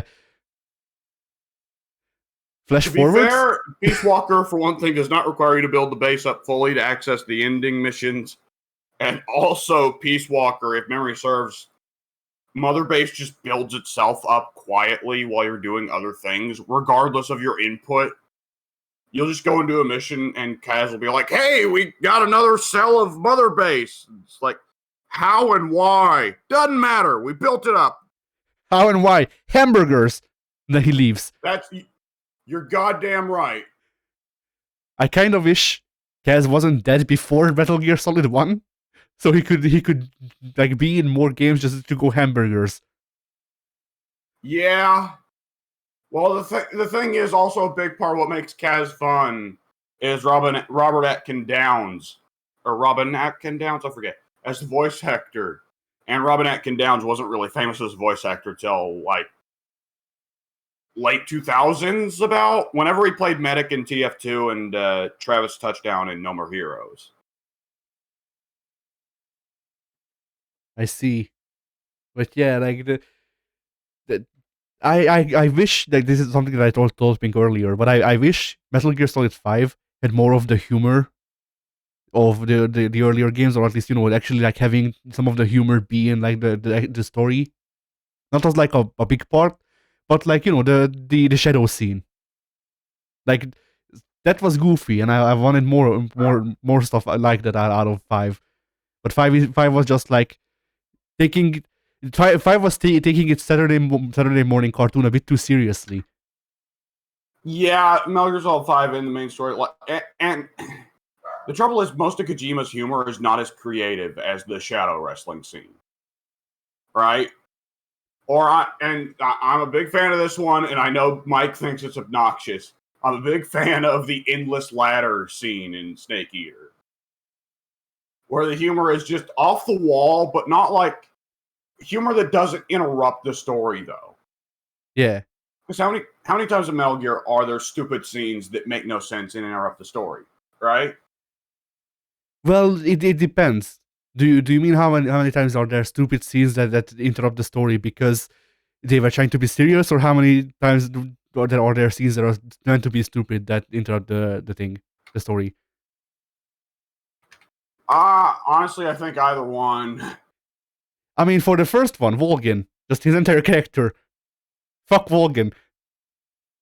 I did not think Volgin was a comedy relief character. I liked Volgin. I didn't think he was a comedy relief character. I thought he was just like a waste of space. I entirely disagree. I thought Volgin was one of the better villains.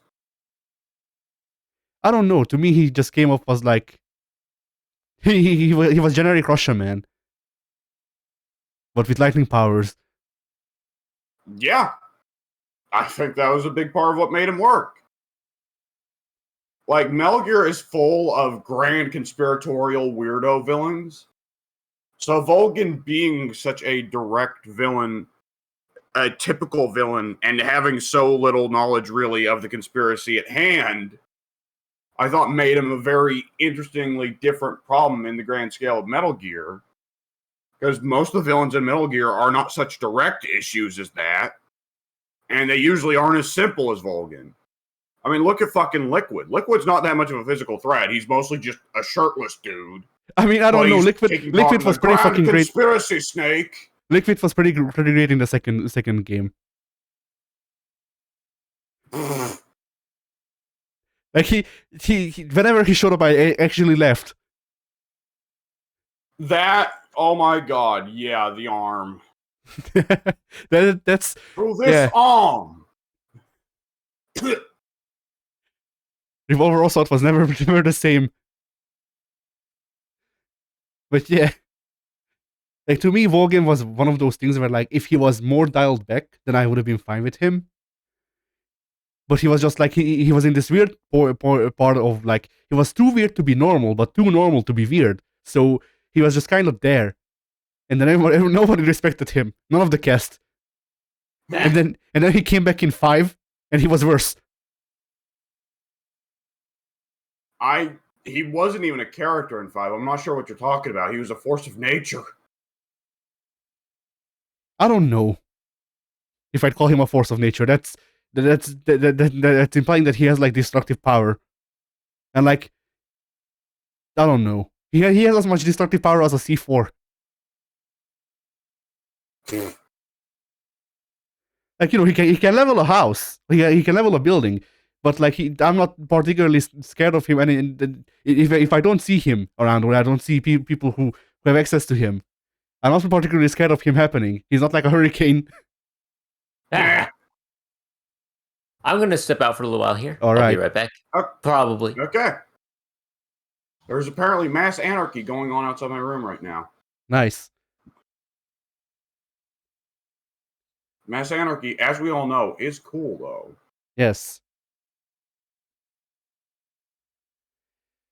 Oh, yeah. There was something else I wanted to bring up, but I forget what. But yeah, I guess it's one of those things where, like, I didn't like some parts of 5, so or I don't know how to properly put this. Like, the parts of 5 that I disliked work better in the games they were introduced in, but 5 made me sour on them so much that I can't see their original implementation and be like, hey, yeah, that's fine. Like, the suppressors worked fine in 3 because, you know, there was a nearly endless supply, and then in 5 apparently it's bugged, but still. Then the command center just did its thing. You didn't have to micromanage all of the command center at all times. You could, but you didn't have to. In Peace Walker. Peace Walker. Yeah, Peace Walker. Peace Walker. But then in 5, I had to play the game for a week so that the iDroid system could just figure out that I have enough resources to finish the game. So, you know, I'm not the biggest fan right now. Yeah, I thought that a lot of the mechanics that Metal Gear Solid 5 introduced in terms of that, like farming and grinding and all this bullshit, I thought, like, oh my god, this is the game that Kojima has always wanted to make and no one would let him make, and that's for a reason. Yeah. Oh, by the way, did you hear that peace is not an option? That peace is not... explain. Lolly Lulelo, no. The lolly lule, whoa. So, hang on, I gotta step out in just a second. All right, I guess never mind. I guess I won't. It's the Patriots. They've come for him. Thank you. Ah, bloody hell. Okay. I have food, and Pink isn't here to bitch All me right. out about it. Are you gonna share? You have to take up his role, huh? Sure. I see. I Well, mean, yeah. sweet and sour chicken and rice. You big on Chinese? Eh. Anything goes, even I'm big on Chinese. Chinese. Chinese. But yeah. So, you know how there was supposed to be the one cutscene that's called that like activates chapter 3 piece or whatever the fuck. Once everyone destroys the Konami made that unachievable by design. Yeah. Like the Did You Know Gaming people did a thing just talking about pretty much just this. The entire thing was just this, and they said that the way it's set up is that you would if all of the nukes from one server got destroyed, then peace would play. Here's the thing though, all of the servers have 20 nukes or so that are on nobody's bases. They're on the servers.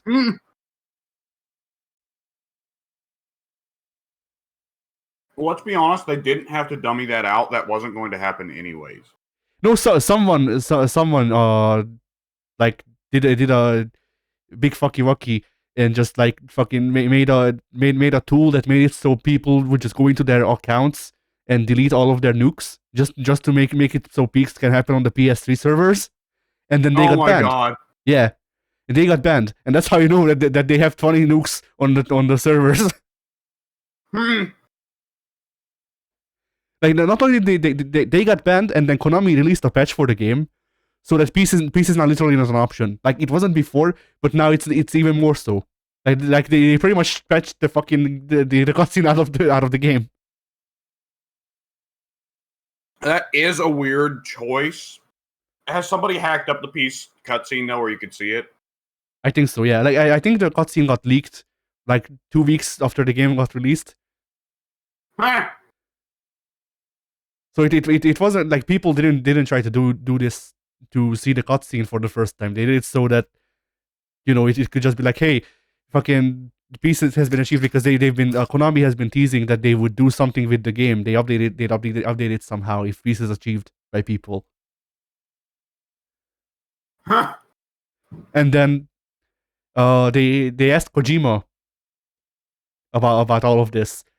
And he just said, "Oh, it was a social experiment." Yeah. So yeah. Stupid. Yeah. I also think I remembered which part, because like if you remember, I don't know if this was last week or the week before, but I did say that I couldn't figure out which cutscene was supposed to be the cut one that they put back into the definitive edition of Metal Gear 5. And I may have figured it out. Okay. There's a cutscene because the game ends with Eli and everyone just leaving, like all of the kid soldiers leaving with Eli, and he steals the Sahelanthropus. Yeah. And there was a cutscene of basically not much happening. It was just like shots of Miller and Ocelot, and then there was one shot of Eli in the Sahelanthropus. Oh yeah, and Huey left with them, I think. Like they picked up Huey. I thought that you cast Huey out to sea. You did, but I fucking forget how it was exactly. Because like you cast Huey out to the sea because he gave the Sahelanthropus to Eli. But if I remember correctly, in the cutscene, Huey was working with them or something like that. Oh my god. Yeah. Okay, I'm gonna switch to my phone. The earbuds just suddenly went battery low, which means that All they right. weren't charging overnight. So Nice. give me a second.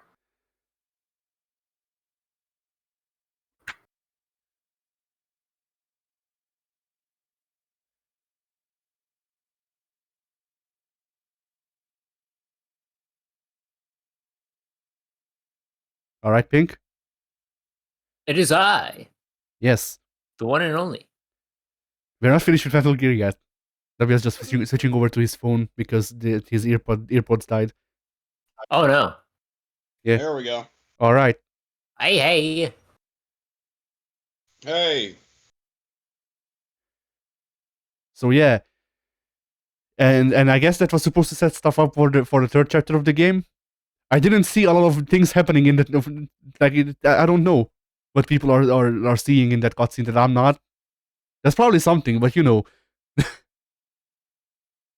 Well, the inevitable thing is, how on earth does Eli lose the Sahelanthropus? Because if he had a Metal Gear, why did he need to go through Metal Gear Solid 1 at all? it was old and bad. Yeah. The Sahelanthropus is easily the biggest and most powerful Metal Gear there ever was. I know. Its boss fight is also one of the worst, from what I could tell. Yeah, you more or less just run around, shoot at it until it eventually dies. I mean that's just fighting Metal Gears though. The thing for me that sets the Sahelanthropus apart from Rex or Ray. Actually, I don't remember if you ever fight Ray properly, but You fight several rays. oh right, you're right. Yeah, You fight an array of rays. but yeah, like the thing that sets Sahelanthropus apart from Ray or Rex to me is that Ray or Rex, well, for one, are in an enclosed area. You don't have to fucking be like, hey, am I gonna die from this fall from a cliff? But also, they're also not. They also use weaponry that's like, I don't know how to say. Like it's not as like weird, and that's the best way I can put it. Because like, there's nothing inherently less believable, I guess, about the floor spikes that the Sahelanthropus uses. It's just I just prefer the big fucking army robots not using magic. Yeah.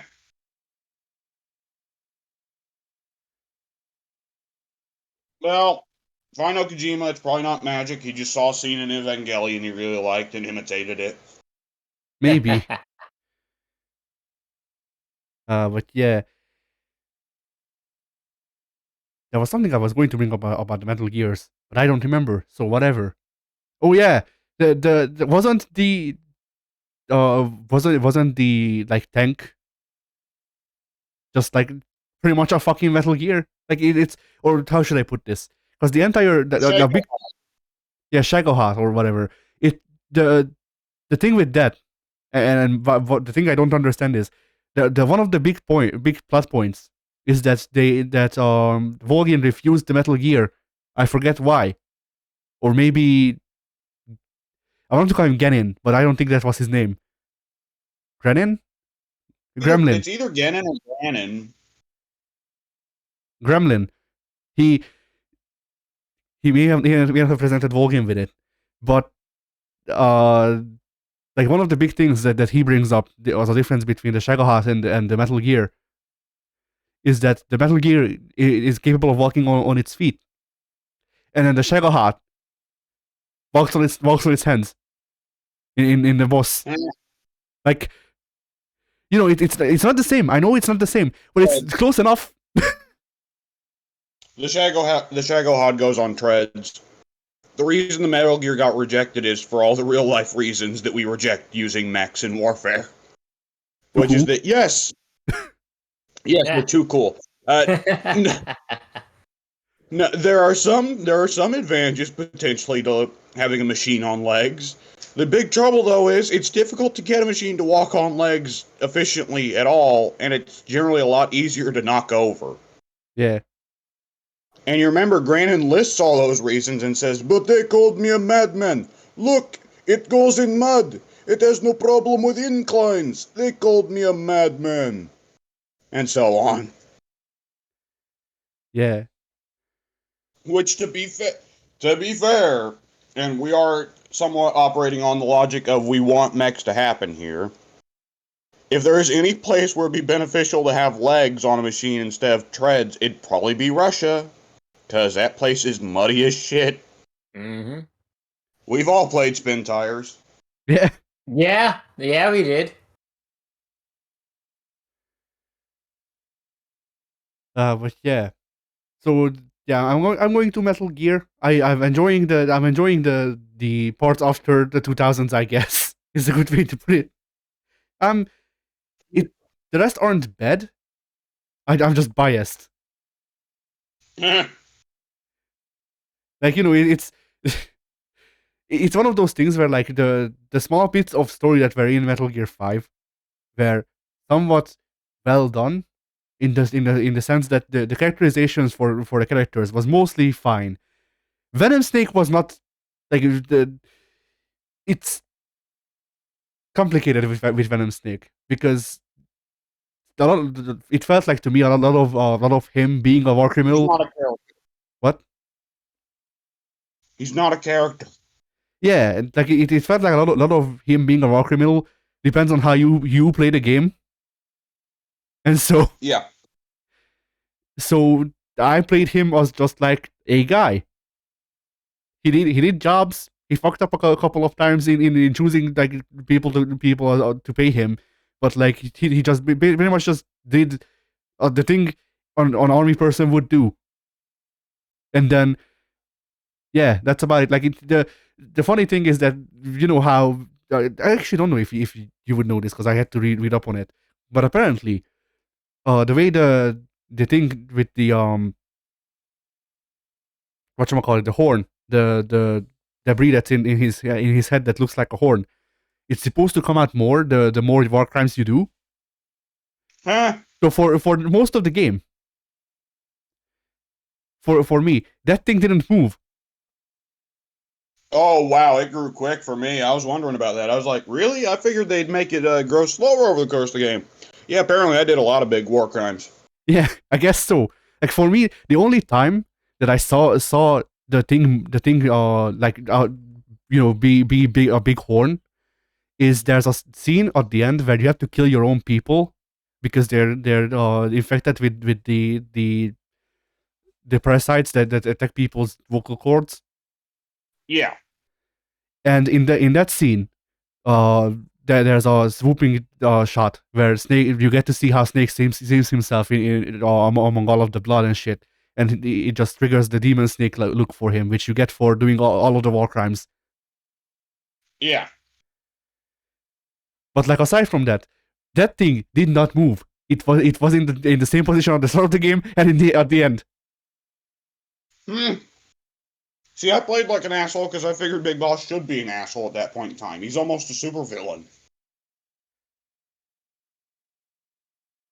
I mean, I went into that game pretty much blind with the lore because like I knew parts of one. I knew most of one. I knew that the people didn't like Raiden in the second game. Yeah. And then I knew Big Boss was a thing, but I didn't know anything about him. And then I played Revengeance. Hmm. So like I went in and I just played him as a guy. And yeah. So like Like, where was I honestly, fucking going that's with kind of this? Yeah. funny. Yeah. One of the first Metal Gears you played, being Revengeance, Revengeance is like a refutation of like pretty well all of Kojima's big themes.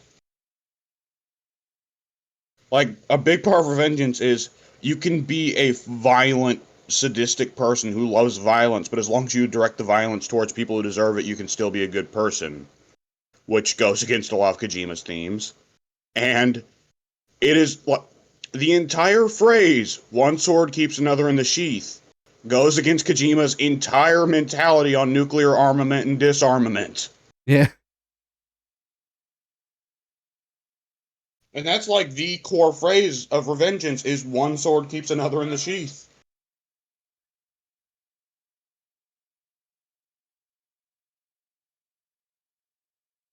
I don't remember a That's lot of the what a actual themes fucking of that story. I remember a lot of Raiden being like confused and he just goes fuck it, and then he just starts killing people.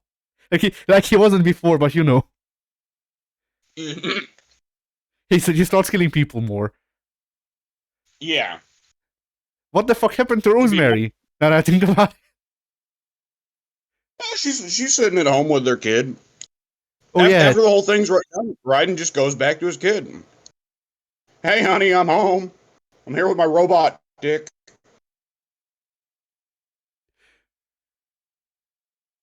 I Does forgot that yours vibrate? Mine can. he can adjust the speed of his shot.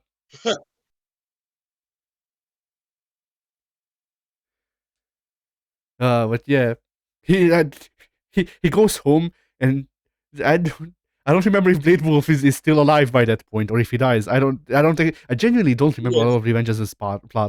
But He is, I believe Raiden gives him to Sunny. He doesn't take Blade Wolf home as his own pet. he should have. You know, one of the weirdest fucking theories that I read is that somehow D-Dog becomes Blade Wolf. Uh,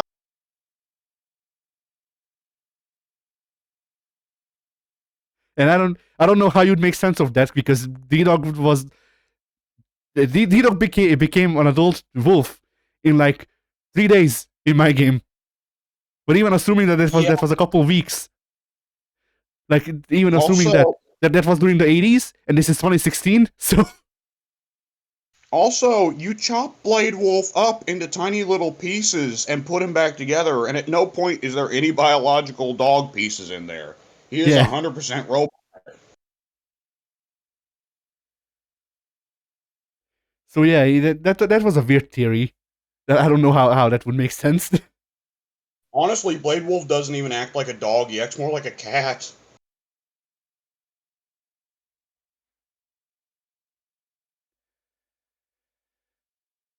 But yeah, what was I going to say? I don't remember. So yeah, I guess let's close off on Metal Gear. So yeah, I've been enjoying learning some of the lore. I wish Kojima wasn't so like creepy.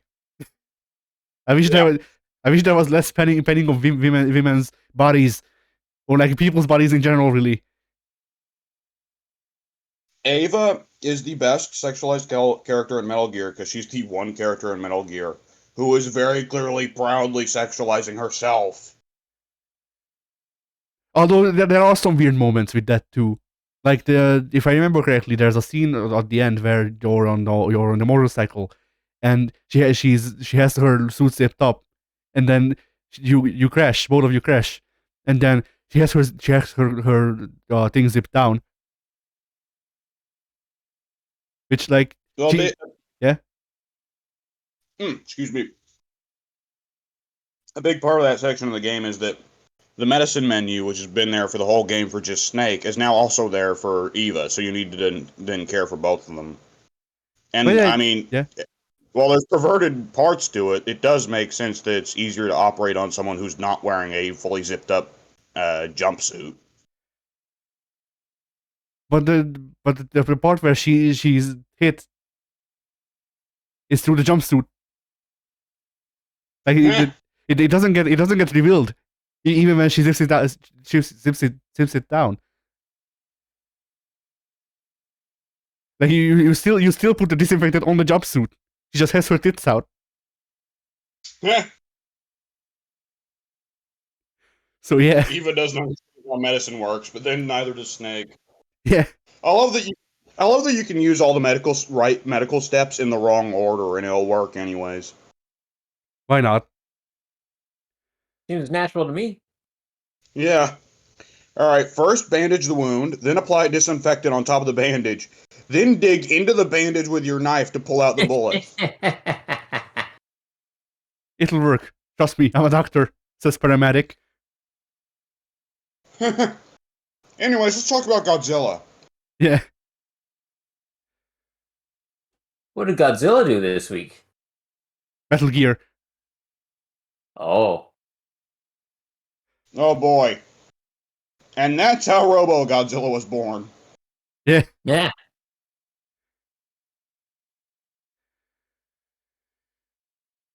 But yeah. I don't know if I'll watch someone else's playthrough of Revengeance, just so I will finish watching through all of the everything that actually like that I can. I don't know if I'll watch through Acid, just cause like I don't know. It seems like slightly canon, if at all. Like, I think it's more 10 than 5. but I mean, the thing is that like apparently it's supposed to be set after 4, and like 4 is supposed to be Snake's last mission, so it doesn't really make sense. No, it makes sense because in Revengeance at some point, Raiden asks someone who I won't spoil, what happened to Snake? And the character's response is, I don't know.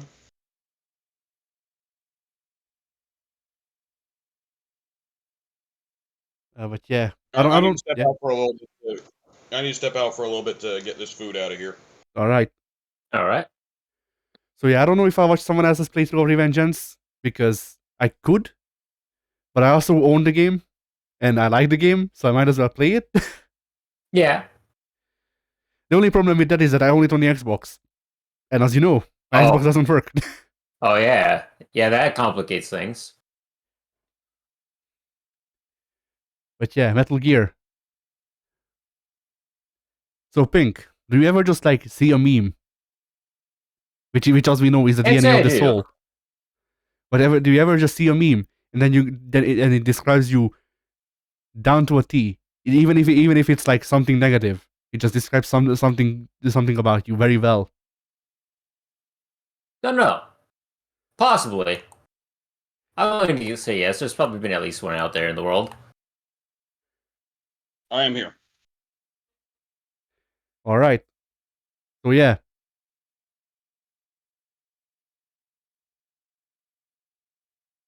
Because I feel like that way about this picture that I sent, Pink. It's in pictures. See? I'm looking. All right. I'm looking on my phone, but my phone's not connected to the internet because I can't get internet in my room. It's illegal. Ah, nice.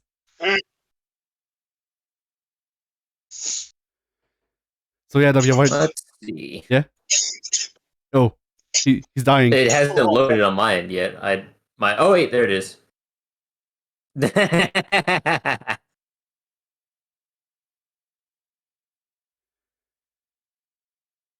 But yeah.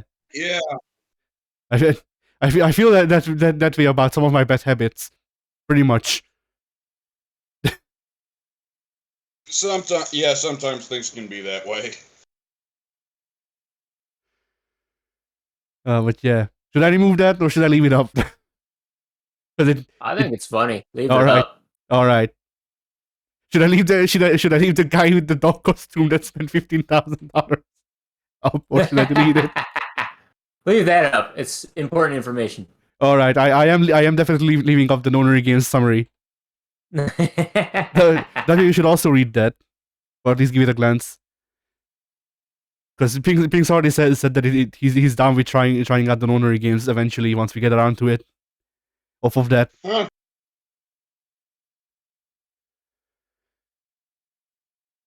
But yeah. So I guess that's my week. W. All right. Is anything coming out on your channel?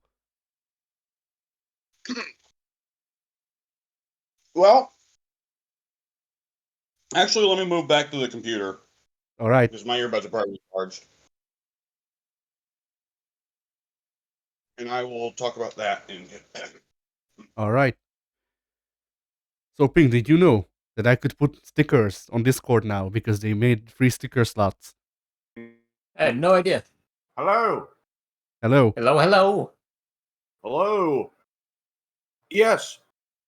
So I said last week that I was figuring I'd get around to doing Disco Elysium.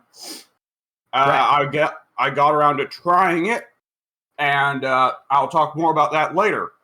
But I will say there will not be a Disco Elysium video coming out on my channel. There is still other Too stuff spicy? I have planned. No. I don't care about spicy. Spicy I can live with. But I do still want to start up Halo 1 at some point, and I want to start doing challenge runs of Dead Rising 1. So those are both things I want to do. Plus, if I come up with anything for Warhammer 3, which I probably should at some point. Oh, excuse me. So for my channel, that's about it. For my past week, let's see. I guess I should hit Disco Elysium first, just to get the curiosity out of the way. Started playing it, really liked it, but I tried to record like the first 2 hours of me playing it. That is a very, very, very, very, very, very, very, very, very dialogue-heavy game. Which means I get to say almost nothing because the characters in the game are talking constantly. Yeah. Right. If it was multiple people sitting in a couch, they could justifiably still make entertaining content by carrying on, dissecting it, and just having little funny side comments during the dialogue. However, I am one man. I cannot dissect it with myself too efficiently. I have only one set of political views, and I feel like that's a game that probably benefits from having multiple people talk about politics. And so on. The game I do really enjoy. Politics is, of course, a very big part of it. Let's see. Like I said, very, very dialogue heavy. I don't mind that. We were just talking about Metal Gear. I played plenty of Metal Gear in my teenage years. I do not mind dialogue heavy video games. Speaking of that, sorry for cutting you off, but I saw a comment under the MGS4 video that I have queued up. That it was like, just skip it at any time in this video, and you will see a cutscene. And I'm like, good. That's what all of the cutscenes from MGS5 got migrated here. Yeah. Yeah. Yes. The ending cutscene for Metal Gear Solid 4 is over an hour long. Good. I prefer it that way to MGS5. To quote Jim Cornette, Hideo Kojima, to paraphrase Jim Cornette, I don't think Jim Cornette's ever talked about Hideo Kojima, but I can't be certain. To paraphrase Jim Cornette, Hideo Kojima could take an hour and a half to watch 60 minutes. Yeah. But anyway. So, yeah, Disco Elysium, very dialogue heavy. So far, I've not got too deep into the politics, but the main conflict of the plot seems to be some kind of three-way immediately between a labor union, a bunch of scab strike against the labor union strike, and the corporation involved with the labor union. And the moment I heard labor union, I was like, oh, yes, this game is French. But weirdly enough, the labor union actually seemed to be the bad guys, which I assume won't last because, again, the game's French. But you meet the labor union boss, and he's the most evil villain man ever. He's this gigantic, morbidly obese toad of a man who stares behind glasses with wall eyes. And he just spends the entire time, hello, Harry. I have all your secrets. And I have been definitely not behind all of the discrete lynchings and murders in our community. But it's like, okay, so at least politically, this isn't going the direction I was expecting just yet. And the great thing is, in order to get to him, you have to get past his guard for the front door, who is a 7-foot tall black supremacist who is built like a brick shithouse.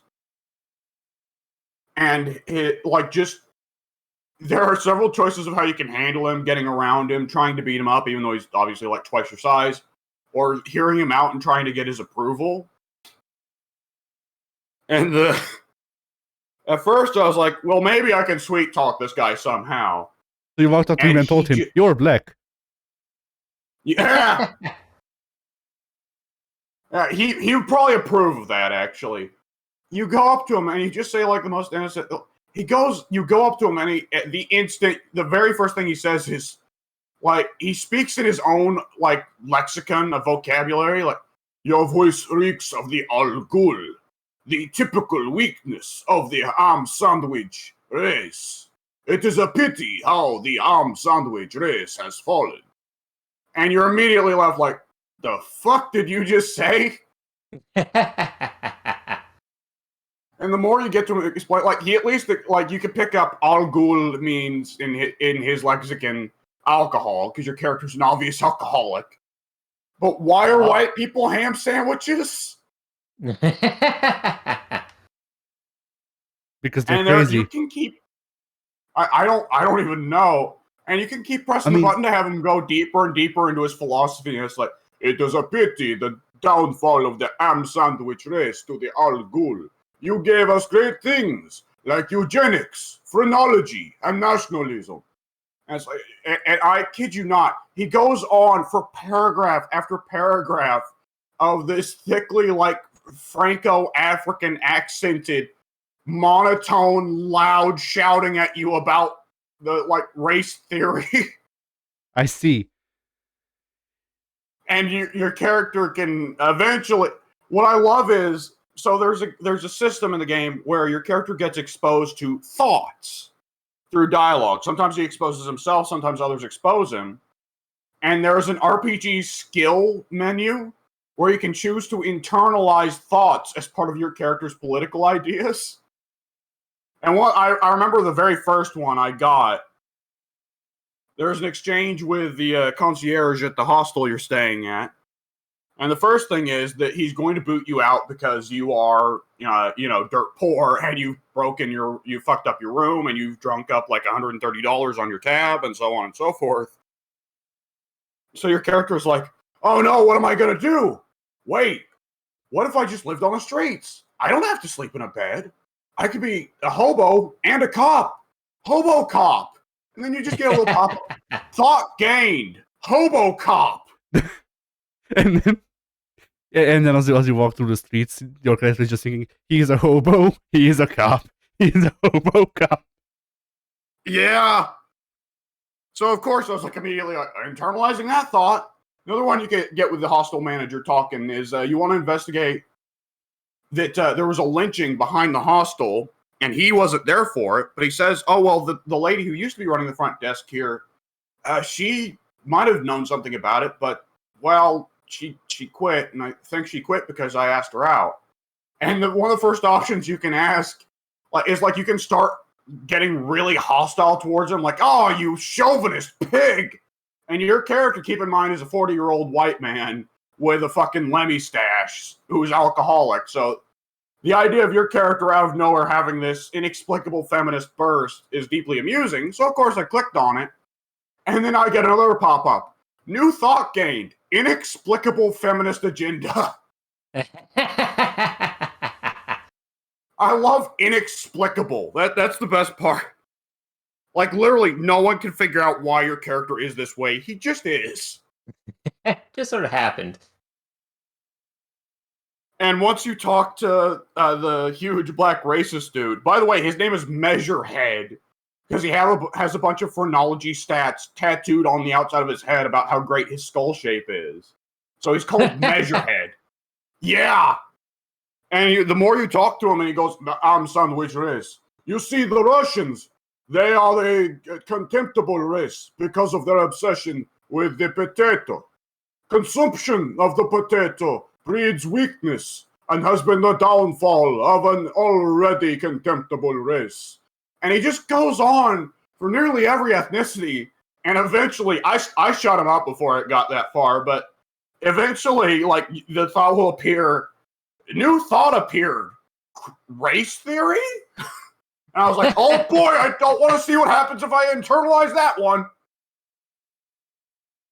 So there's three ways you can get past them. You can internalize race theory to become a racist yourself. And you have to, because if you try to lie and just say something you think sounds racist, he figures you out. And he's like, oh, you are just saying things, ham sandwich. There's something like that. I didn't even try it because it's like, fuck. You have to actually become racist to earn his approval, which I thought was funny. Alternatively, you can kick his ass, or you can get around him. However, I figured out getting around him is not really possible because it requires your character to jump a 1-foot ledge. And her character, because of vertigo, gets spooked, and because of the way I picked the RPG stats, he had a 3% chance to jump the 1-foot jump. So I was like, oh, well, shit, that's not happening. Yeah. Közvetlen súlynak putało pozitív charisma. So I was like, well, shit, I refuse to let my character be racist, but at the same time, he ain't gonna fucking jump. So I guess I have to kick Measurehead's ass. To to put things in perspective, Measurehead looks like Bobby Lashley if Bobby Lashley ate Bobby Lashley. So it's like, oh boy, I go up, the skill check says 17% chance to succeed. But then I found out a wonderful system the game has. For one thing, because I started talking to him about the racist stuff again. And I started pointing out, wait, so you're doing all this big talk about African heritage and how you come from the Golden Isles or whatever. Are you actually from the Golden Isles? No, I heard about it on the radio. So you're kind of bullshit then. Well, and then again, you're making all this big deal about black supremacy. You realize you're working for a bunch of white dudes, right? Well, and you can keep doing that, and it increases your chances of successfully beating him up because you've got him on the wrong foot. He's now a little bit intimidated by you because you pointed out all of the flaws in his series of thought. And then you can go down and ask the scab leader about him, and the scab leader will be like, "Oh yeah, you gotta." Yeah, you could probably. I don't want to fight him because that guy's got too much of a defensive advantage. But maybe if you make good use of distance and all that, and that again provides you an increase to the skill check. When you mouse over the skill check, it says +1. Got advice from the scab leader. And so my 5'9" detective went up and punched Measurehead in the throat. And he had to reach up to do it really high. He must have had to reach up to get him. That's a massive amount of man right there.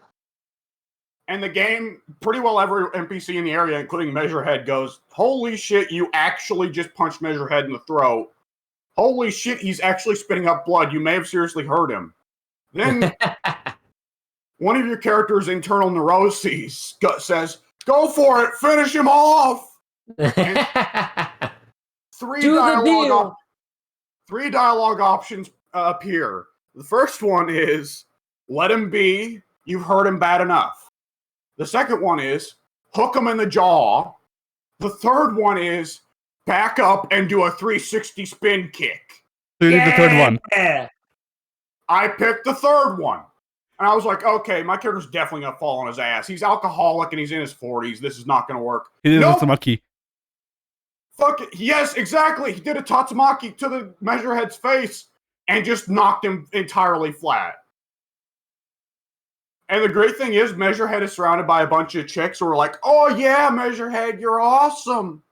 But after you do that, everyone's stunned for a little bit, and then one of the girls just goes, "Well, I guess now you're Measurehead." One thing I really loved, this is definitely one of those RPGs where your choices affect later dialogues. Because later on, I went to go talk to the union boss, and there's a dialogue option that was, "Aren't you going to ask how we got in here?" to the union boss. And the union boss says, "Dude, I looked out my window, and I watched you just spin kick Measurehead in the face so hard you knocked him out. So no, I'm not going to ask you anything that I think might piss you off." So dominance is now established over the community. Yeah. They don't like it. They know not to fuck with Lemmy. Yeah. He is the game and he wants him. He is the ham. Don't you want to eat him?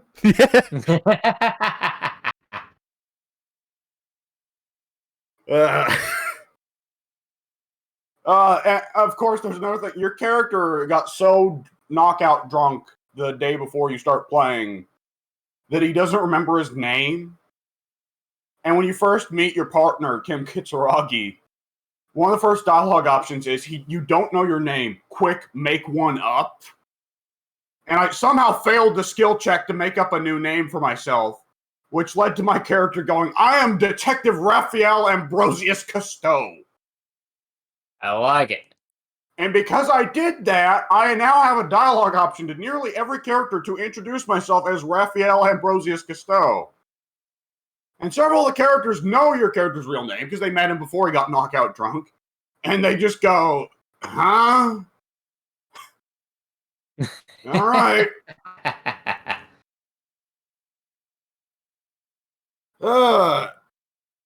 So yeah, that's a very entertaining game. I'm interested to see where it goes. Yeah. the name thing kind of reminds me of a sort of shitpost game, I guess, called the Diddy of Carmiana. That's just that's making fun of the 3D Zelda games on the N64 more or less, and like internet culture. And in that game, no matter what you call your character, it will use the name you put in, but that's just gonna be an alternate spelling for the name Lance, because the character's name is Lance. You got a weird way of spelling that, kid. Yeah, like the guy I'm watching play it just put in Diddy, and so in the text and shit it says Diddy, but then when they showed it off, he's like, my name is Lance, and the fairy actually goes, but that doesn't say Lance. Yeah, I spell it weird. Yeah. Oh man. Yeah, like one of us might want to look into buying that game, because that's like quality. That's a quality low effort, like not even low effort because it was kind of high effort, but like low effort looking game. Like it's kind of funny. There are some parts to it that aren't great, but you know it's kind of added in parts because it took 10 years to make, but it seems pretty funny overall. Yeah. It's also on Steam, I think. I don't know how much it costs. I haven't checked. All right. But yeah, so Disco Elysium. That's enough for Disco Elysium. I want to say real quick. Got HBO Max. Tried to start watching the Batman on it. HBO Max has a funny thing where they won't let you change the resolution, and explicitly says we will force the highest resolution possible for your TV regardless. Which means I cannot watch the Batman unless the skies are totally clear. So we've tried several times now to start that movie. I think we're just going to have to use one of our phones. Let's see. Yeah. So instead we started up Moon Knight. And we finished it. And Moon Knight is good. I like it. Very good. My parents both disliked it because they thought it was way too confusing. Yeah, a little bit. Like specifically the last asylum scene coming out of nowhere, that fucked them up for the entire ending, and they were just like, oh, that was bullshit. And like I ignored it because I figured that was like the internal process of Mark finally coming to grips with himself or themselves. Yeah. But I can see where that'd be confusing to them because episode 5 establishes, okay, it's not like inside Mark's mind. That is just how Mark perceives the afterlife. But then it's like, oh, well, Mark didn't just die for a minute and then come back, did he? Yeah. Let's see. What particular points do I want to highlight? Big ups to Oscar. Oscar, how am I forgetting his name? Isaac. Thank you. Oscar Isaac. For switching on the fly between 2 different characters and possibly soon to be 3. Mm-hmm. I respect that. The MCU version of Khonshu is awesome. I love him. Let's see. Ethan Hawke, great villain. Did a great job as the bad guy. Yeah. Which is funny because the character he's playing is a nothing character in the comics. Yeah. Let's see. Very excited to see where the sequel series goes. While I like that the focus here was on Egyptian mythology, because you kind of need to set that up, and we've already got Thor running around, so Norse mythology is already a thing, so you kind of need to keep it running there. I am really hoping that season 2, when it comes around, focuses more on Moon Knight as a brutal street vigilante. Yeah. Because I think that is one of the more lovable aspects of Moon Knight, is that aspect where he's almost kind of Marvel's Rorschach, you know? Yeah. Which I think we'll be seeing a lot more of that with Mr. Lockley. Oh, yeah. It definitely Very is excited interesting. for the future. Yeah, it definitely is interesting that they took Mr. Knight, who is definitely the most obviously Rorschach-inspired persona ever, and decided to turn that around completely. Yeah. And have it be where it's Steven's persona, so that means he's actually the most gentle and peaceable of the personas. Yeah. correct me if I'm wrong, but in the comics, Moon Knight and Mr. Knight aren't divided to Mark and Steven, are they? I don't think they are. I think. Oh, wait a second. I know Lockley's his own thing, but I want to say Stephen Grant and Mark Spector both share the Moon Knight and Mr. Knight identities. Yes, which makes the Mr. Knight identity kind of pointless. So the MCU made the correct choice. Right. Like, honestly, watching a lot of this show, I'm not huge on Moon Knight having powers because I thought a lot of Moon Knight's charm was he's a regular human, but he's so batshit insane. He does things that a normal human shouldn't be capable of. Yeah, yeah. Sometimes you're left with the question of, wait, Khonshu might actually be real if Mark is able to do some of this stuff. Mm-hmm. So I'm not super huge on the MCU version of Moon Knight, for one thing, explicitly having actual superpowers. And for another thing, the MCU version of Khonshu explicitly being real. Yeah. But at the same time, I get that both of those things might be a little too esoteric for regular people.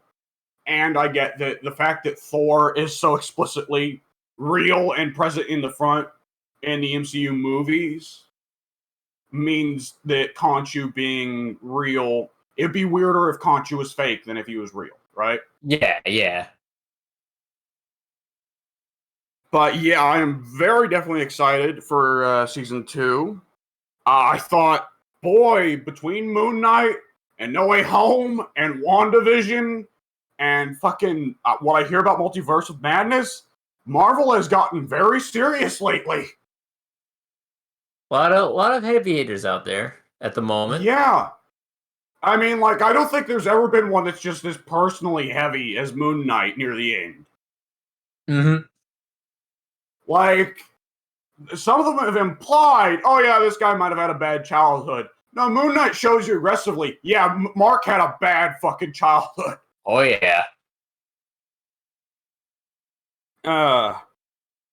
I'm definitely, like, it is funny to see because I'm used to, like, years of being, not actually reading any Moon Knight comics. So my exposure to Moon Knight has been, for the most part, Marvel Ultimate Alliance, Marvel Heroes, Spider-Man Web of Shadows. All of which I liked Moon Knight in, but I didn't actually get to see much of how he's actually executed. And I gotta say, like, I know Stephen Grant's American instead of British in the comics, but Stephen Grant is a really nice addition to the character that makes him a lot of fun, you know? Yes, absolutely. And Layla, I have no really strong thoughts towards. I thought that was kind of odd near the end that they did that. I thought, like, oh my god. I thought that her finale was kind of the weakest aspect of the show on a whole. Yeah. Well, the trouble is, her main character arc is, I want to find my dad's killer. But they can't have Bushman in the first season because he's pretty well Moon Knight's Joker. Uh-huh. So it's kind of like, Layla, you get nothing. Yeah. We will give you superpowers as a consolation prize. I'm definitely interested to see if they're willing to go full balls to the wall with Bushman. I know there's only so much they can do in the MCU because it needs to stay mostly PG. But, like, that could be something. Yeah. I mean, no matter what, we know we're not going to get Moon Knight cutting his face off. We know that. That ain't fucking happening. But other than that. What? Can he not be allowed to do the handsome Jack? Nah. Handsome Jack at least cut his own face off, and so did Joker. Moon Knight cuts off Bushman's face and then puts it over his own? Oh, I see. I do hear they're going to have to put some work onto changing Bushman's origin, though, because when you look into it, it's like, wow, he's Killmonger. Yeah. He's just straight up. He's a black dude in the military who's pissed about oppression of black folks. And what does this have to do with Moon Knight? He wears white. Like, the thing. No. Well, here's the thing, though. Like, maybe the comics that could almost work in that odd way. They can't do that. They can't really have it be a white guy versus black guy thing here. Because in the show, now Moon Knight is like a third Hispanic, a third Jewish, and a third Arab. Yeah. So they can't do that. Yeah. He's 100% not European. Which, to be fair, Moon Knight's always been Jewish in the comics, but of course, because Oscar Isaac is considerably more dark complected than Moon Knight in the comics, they had to make the change and make him also be part Hispanic and Arab. Mm-hmm. What was I gonna say? Yeah, that whole thing. Like, generally speaking, when you have villains, they're supposed to go with a certain hero, and Bushman has never really been a problem for any of the heroes except Moon Knight. You want to have them be thematically built, like thematically interwoven with the hero, right? Yeah. Most of Batman's bad guys are some negative aspect of Batman exaggerated. Green Goblin and a lot of Spider-Man's villains in general are refutations of the central theory of Spider-Man, which is with great power comes with great responsibility. For Green Goblin, with great power comes no responsibility. Strong enough to have it all, but too weak to take it, as he would say. Never apologize. I don't. Those two lines really just summarize Norman as a character, don't they? Yeah. Yeah. Really? Yeah, Moon Knight was good. Let's see. And the last thing that I put a decent amount of time into this week. Oh, well, I guess I should say I finished Hawkeye, which I want to say really quick. When I was watching like the 5th episode of Hawkeye, I was like, man, they've set up a lot of bad guys, a lot of plot threads here that they are not finishing yet. Where's this series going? And episode 6 ties them all up in one massive battle, which I thought was fun. Yeah. Honestly, highlight of the entire series, that truck getting shrunken by the Pym arrow and Clint and Kate both looking at it, and Kate going, wait, what do we do now? Do we like grow them back up? And Clint just goes, I don't know about this part, actually. I'm going to have to ask Scott. And that sweet, innocent baby owl snatches the truck full of Russians away.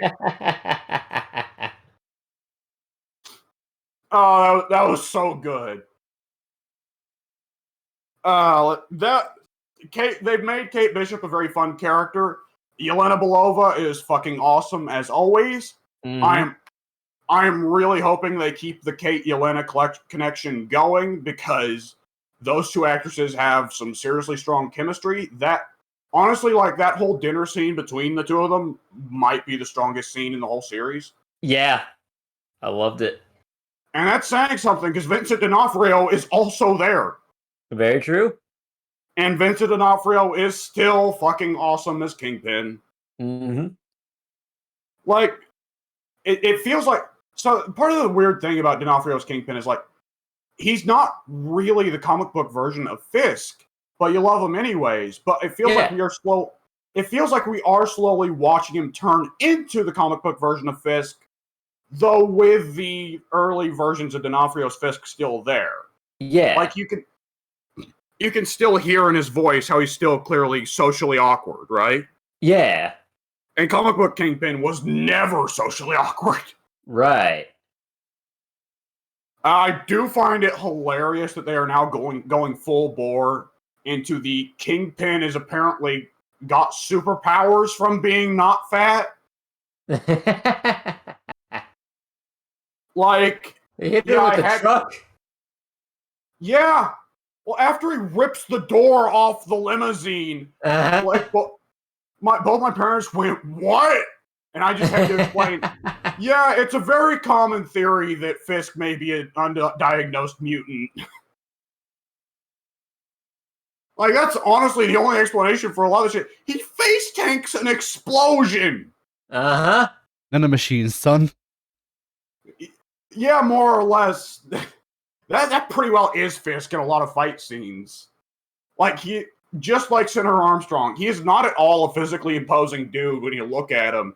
And yet he routinely kicks the asses of people that you wouldn't think he should. And of course, the series ends with what seems to be Fisk's death. And I was like, oh, I hope that's not it, because D'Onofrio's fucking awesome as Fisk. And I looked into it. Oh, no, that's definitely not it. That shit happened in the comics. And again, Fisk walked it off.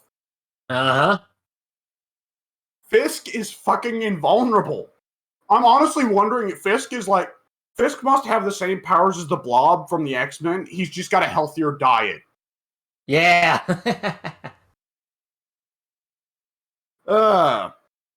I'm very excited to see where that goes from there. Honestly, I think Clint can be retired as a character.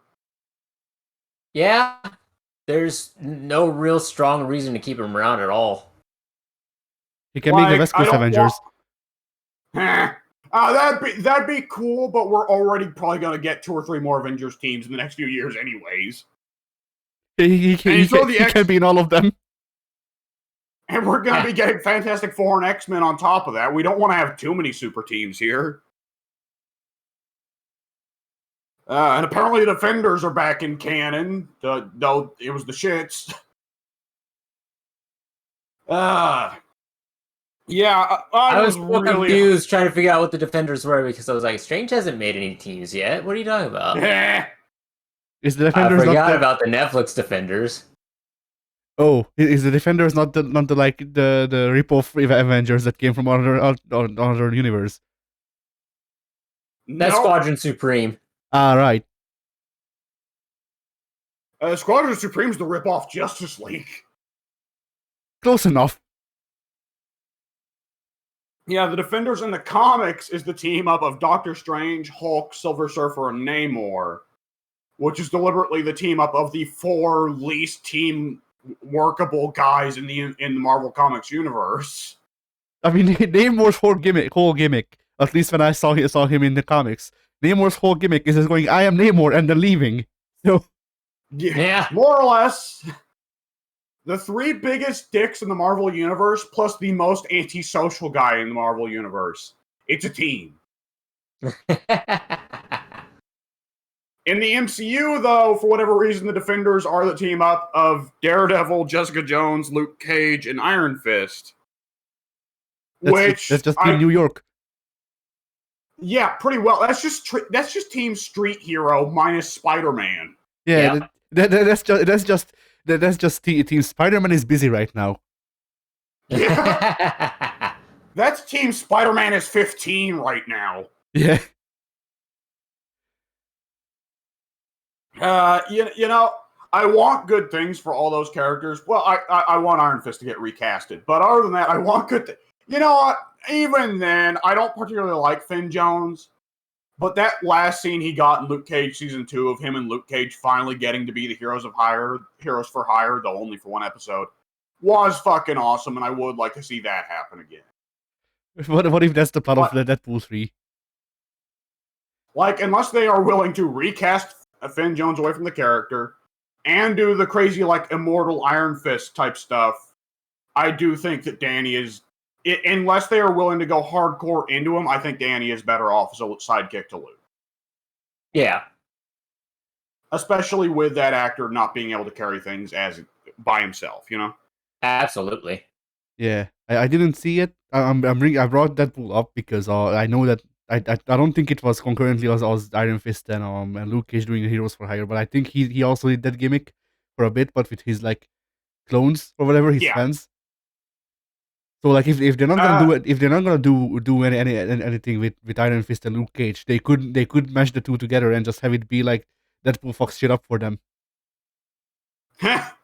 More or less. That would not work at all because Luke Cage is one of the most anti-killing superheroes in Marvel, and Deadpool is one of the most pro-killing superheroes in Marvel. But yeah, they both did run that gimmick at different points, though I think both of them moved past it. And the Ryan Reynolds Deadpool was never really, like, that mercenarial in his superhero stuff. Like, part of what made Ryan Reynolds Deadpool work is they skipped over the whole creepy sociopath who isn't likable in any way stage of Deadpool. Yeah, that's true. Mm-hmm. Yeah, now that we're talking about it, like, there's all kinds of stuff. Like, Marvel's already got a bunch of projects planned for the coming years. I mean, we're coming up on She-Hulk and Ms. Marvel. There's going to be still sequels to, like, whatever else. There's Fantastic Four. They're going to be starting X-Men now that Professor X is there. But, like, I want to see what they're going to do with Punisher. I want to see John Bernthal back. I want to see what they're going to do with Deadpool now that they've got Deadpool in. Yeah. You know? Bring back Wesley Snipes for a cameo because he can't fucking go anymore. Not only can he not go anymore, they've also recast Blade. I know. Though it would have been neat if they had. I've been spoiled on some of the. It would have been neat if in Multiverse of Madness they had the Wesley Snipes version of Blade show up. Yeah. Also, I've been spoiled on a fair bit of Multiverse of Madness. I think I've been spoiled on all the important parts. Is Bruce Campbell just random loser in every Marvel universe? That's a good question. I actually haven't been spoiled on his cameo. Oh, okay.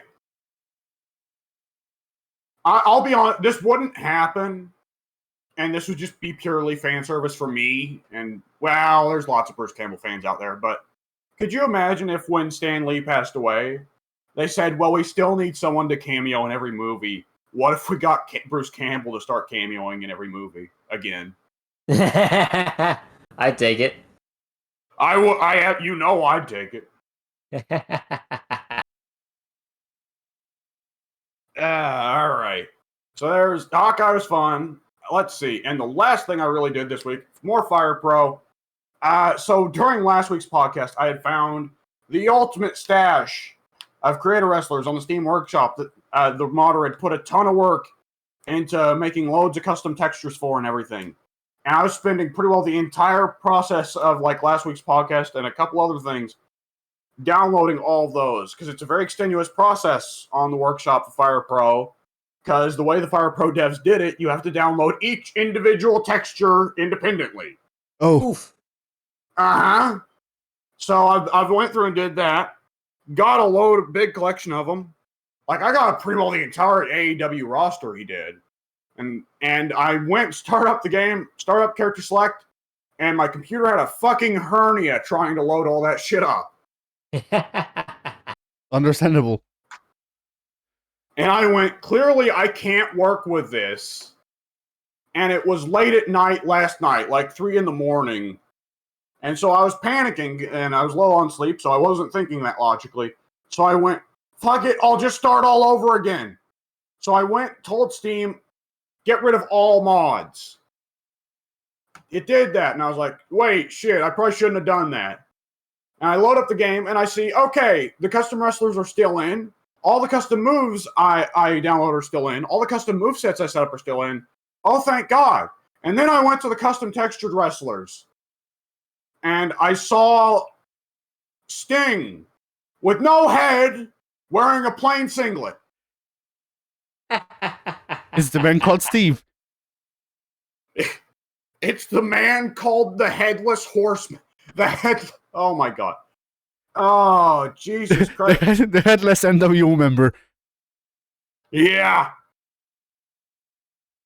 So while we were recording this, I had to go through the extenuous process of getting rid of all textured wrestlers. Except there were a couple I restored because I had already put in a fair bit of work on them myself. But like, whew. I think with Fire Pro, I need to accept there are some guys who have too unique of faces or looks for the Fire Pro generic pieces to work. But I think for most of them, if a generic piece works, I should just accept the generic piece. Because those load up way faster. Yeah. Oh, yeah. Some people, there are some people who just have too unique of faces, though. Like, when you make a generic pool of heads, it doesn't really work for Edge, or for Rhea Ripley, or for Bianca Belair. They're all very unique people. Unique-looking people. So you gotta get custom parts for them. But Hogan, like, of course Fire Pro by default comes with a lot of parts that are built to make Hogan. Either which way, yeah, that's been a whole hassle I've been working on. It's, whew. And you want to know the really funny thing? Yeah. After I went to all that trouble, I found an option in the menu that is just simply labeled Cache. CACHE, by the way. And I was like, oh, what's that do? Click on that. Do this to integrate all custom wrestlers so that they take up considerably less loading time. Fuck! To be fair, I think I did myself a little bit of a service because there were some of them that did look pretty good, but there are a lot of really ugly ones. I A see. lot of them, the guy textured the face improperly. So you had a Bill Goldberg, but his face was like half the size it should be on an otherwise normal sized head. So you had a really like, you know that GIF of John Cena with his face shrinking? Yeah. Yeah. Goldberg looked like that at the end stages, but he's still Goldberg, so he's still pissed. No. That's his gimmick in his new movie role. He's small face man. Uh, Can I just that say? should be Yeah, go ahead. that should be an alternative version of Gilberg. Small dash face man. One word. Eventually, you can put together a stable of Goldberg knockoffs. Ryback is there, for instance. Yeah. Yeah. Ryback, Gilberg, small dash face man. We need 2 more. Crimson. Yeah. TNA. Sure. I don't know who that is. Rhino could be considered a ripoff of Goldberg on some level, wouldn't you say? I don't Absolutely know. not. Rhino is awesome. Yeah, I don't think he ticks enough Well, boxes. Rhino, I'm not saying Rhino's not awesome, but his gimmick is he's a fucking beast who crushes people, and his main gimmick is a football tackle spear, which is more or less the exact True. same one that Goldberg uses. But but he's not blind. He's not bald. That's true. That is the most important He's the part. reverse Goldberg. Yeah. I Yeah, feel like- like someone else, while doing a parody gimmick, must have at some point parodied Goldberg, like Show or Curtis Axel or somebody. All right. Axelberg. And Exberg. Sounds like a disease. Damien Sandow must have done it at some point too, so Sandberg as well. God, Vince loves parody gimmicks. Like for Gilbert, it was fun because that was his actual character he stuck with. And it was Yeah. poking fun at the competition. Uh-huh. But like when it's just parodying your own stuff and parodying a different thing every week, like correct me if I'm wrong, Axelmania Axel worked, but that's partly because Axel got to stick with the Axelmania gimmick for more than 1 week, right? Yeah. Yeah. He went up with it all the way until Hulk Hogan was outed as racist and fired from the company and erased. So that's squashed Axel's push real quick. I'm imagining. What if I'm imagining the Hogan's firing that time. He just starts fading away, and he looks at fucking like Cena, and he goes, "Brother, I don't feel so good." He melts away, and then two seconds later, he goes. You just hear from the background, "You." He's Yeah. back. oh, the Yappaby strap never dies? Yeah. Oh my god, could you imagine if they hadn't ended Curtis Axel's Axelmania push? They kept the Axelmania gimmick going, but turned him heel and started having him cut the Kurt Angle. I am not fond of the black people. I mean, that would have been funny. Like, just go fully into it. Like, I'm sure nowadays what people would say, like, oh, that's fucking racist, don't do that. Who gives a fuck? Wrestling's dying already. It's not going to kill it anymore. Who gives a fuck? Wrestling is Yeah. racist anyway. Oh my, yeah, pretty well. We were watching that. So for the first time in forever, we watched an episode of Raw this past week. I forgot to mention that. Yeah, I did. We did watch a bit of Raw and WrestleMania. And now that we're bringing up wrestling, I look at the clock and it's like, oh boy, this podcast's not going to end until 5. But we watched the first Raw in forever. It was, for the sake of clarity, it was the Raw where Asuka returned. And I'm trying to remember what else major happened on it. It was a pretty good Raw, all things considered, though I did skip a couple segments, which you have to. But at one point, they cut to the Street Profits cutting a promo backstage and just doing whatever Street Profits stuff. My mom just groaned and said, oh, God, this is racist. And we more or less had to acknowledge, yeah, just about every black guy in WWE has had to have the gimmick of, I am black. Like, how many gimmicks other than that? Like, Booker T, you could say King Booker, but even then, part of the gimmick with King Booker was, oh, isn't it funny that the black guy thinks he's king? Yeah. Like, really, other than that, you could argue MVP's. Does the Boogeyman count? You're right. Boogeyman's gimmick wasn't that he's black. You're right. MVP, you could say. Yeah. Like, MVP isn't specifically like that he's black. There are a lot of black athletes, but MVP's gimmick was that he was an athlete. Yeah. Honestly, MVP's gimmick was that he was Mr. Perfect. But more gangster. What'd you say? But more gangster. Yeah, I guess so. No, I mean, I mean that in like the attitude way. Like he was more smooth or whatever. Like Mr. Perfect was. Yeah. Mr. Perfect was like a Boy Scout perfect, and MVP was like, you know, cool on the streets perfect. Yeah. And then, amusingly enough, Mr. Perfect later on went on to do the rappest crap gimmick in WCW. I'm struggling now to think of black guys whose gimmick wasn't that they're black. I mean, like Bobby Lashley, was his gimmick ever?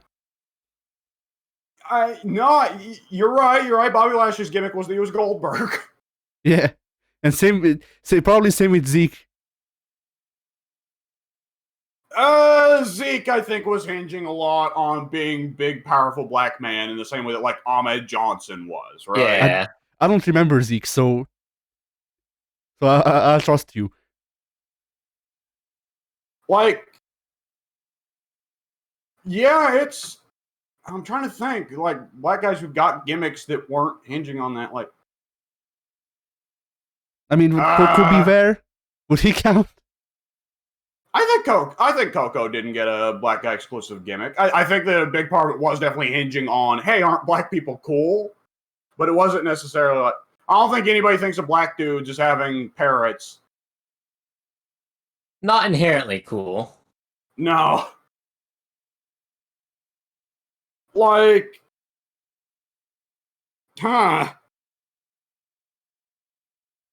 well, when Farouk first came out as a gladiator, but I don't know about that. Boy, Mark Henry had periods as the world's strongest man where that could have been a white guy easily in that gimmick. Yeah. Well, you know, Owen being in the Nation of Domination, you could almost say that could have been a white man's gimmick. Oh no. I don't even know about that one. I didn't know about that one. You didn't know Owen was in the Nation? No. Yeah. Did he get a name too? Blackheart. Yeah. Oh. Get it? Blackheart. Oh.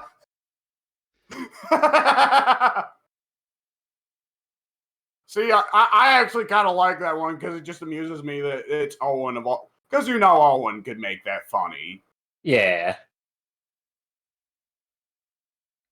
Like, the really funny one looking back on Nation of Domination is, like, D'Lo being one of the big recurring parts of it. Like, correct me if I'm wrong, D'Lo was the only member of the Nation who was there from the beginning to the end, correct? Yeah. And, like, you listen to D'Lo in Shoots, the guy was an accountant. And when you listen to him in Shoots, he sounds like an accountant. Uh-huh. So, here we've got this accountant. Let's give him a black nationalist gimmick. Really? Like, I won't say the man can't be proud of his heritage, but it's not exactly what I think of, you know? Yeah.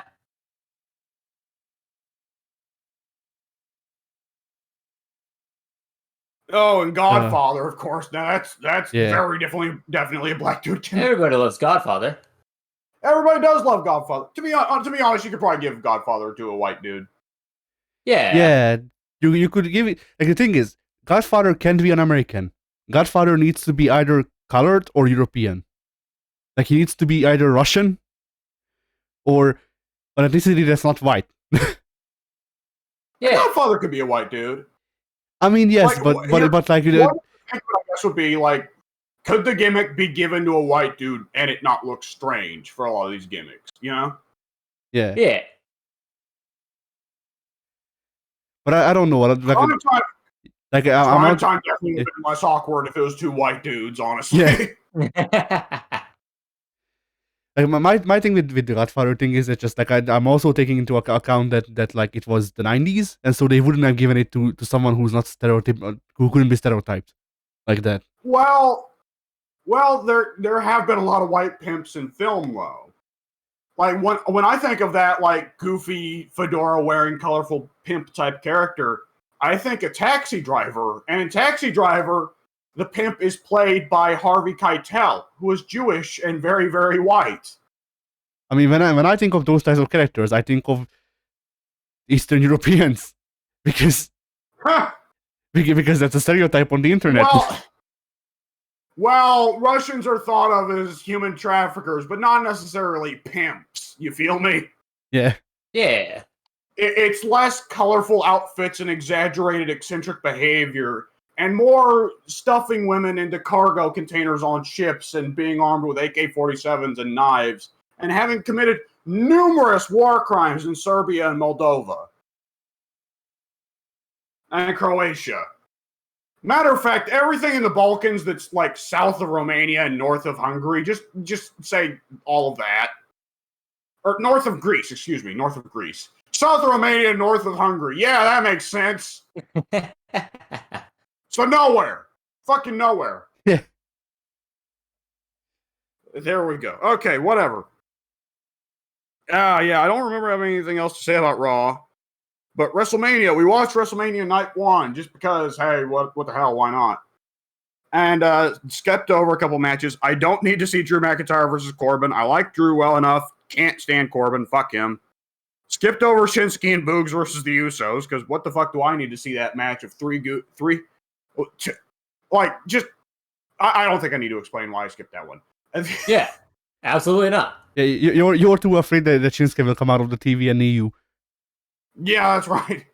He will vibrate so violently that he transcends to the televisions of everyone at home. Yeah, we think that the vibrating is stupid, but he's actually accessing the Speed Force.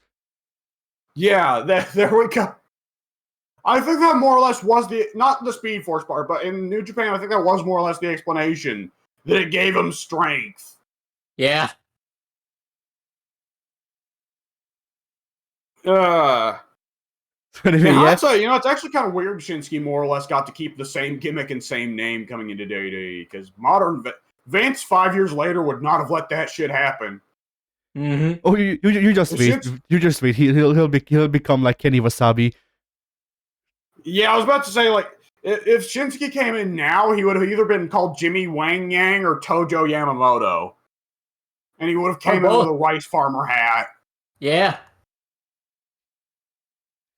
I miss Jimmy Wang Yang. I like the Westerbook gimmick. The funny thing is, looking back, like, who's the most stereotypical Asian guy in WWE? And it's probably Hakushi. But then you look into Hakushi's career, and Hakushi had the exact same fucking gimmick over in Japan. He was just called Jinsei Shinzaki. Yeah. Anyways. So yeah, WrestleMania. Let's see. I saw Bianca versus Becky. Good match. Slow match. Lost my parents hard because it was a slow match, but they told the story. I liked it. They did some more high spots near the end, which got my parents back in because my parents are more spot monkey people. Yeah. Let's see. They're marks. Yeah. Well, I don't know. But anyways. Bianca did a beautiful 450 off the second rope. Came a little close there. She nearly broke her ankles. That would have sucked. Let's see. What else is there? Bianca's long ponytail is the ultimate gimmick. That is just automatic free spots in every wrestling match. Yeah. They didn't wind up doing anything with it, but I thought it was a really cool almost spot when her and Becky were playing tug of war with her ponytail. And Bianca used it to pull Becky in for like a short arm, like something or other, though Becky reversed it. But man, like that was nearly cool. Yeah.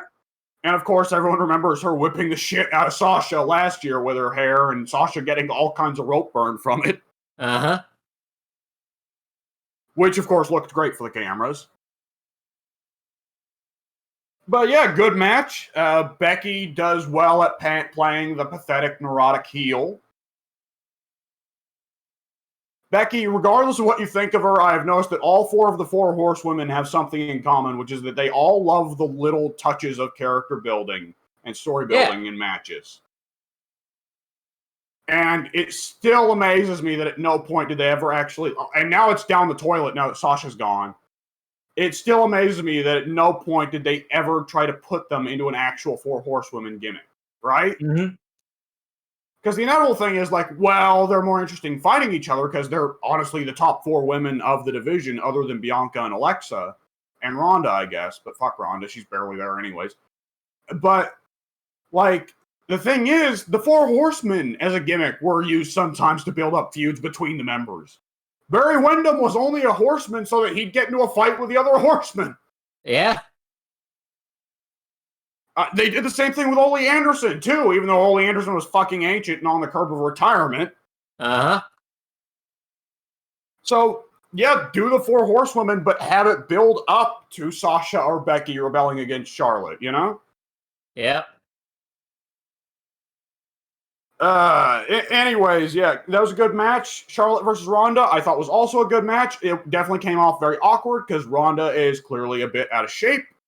Ronda got gassed way too quickly, and you could tell they had to kind of work around that. Ronda fucked up some of the spots as a result.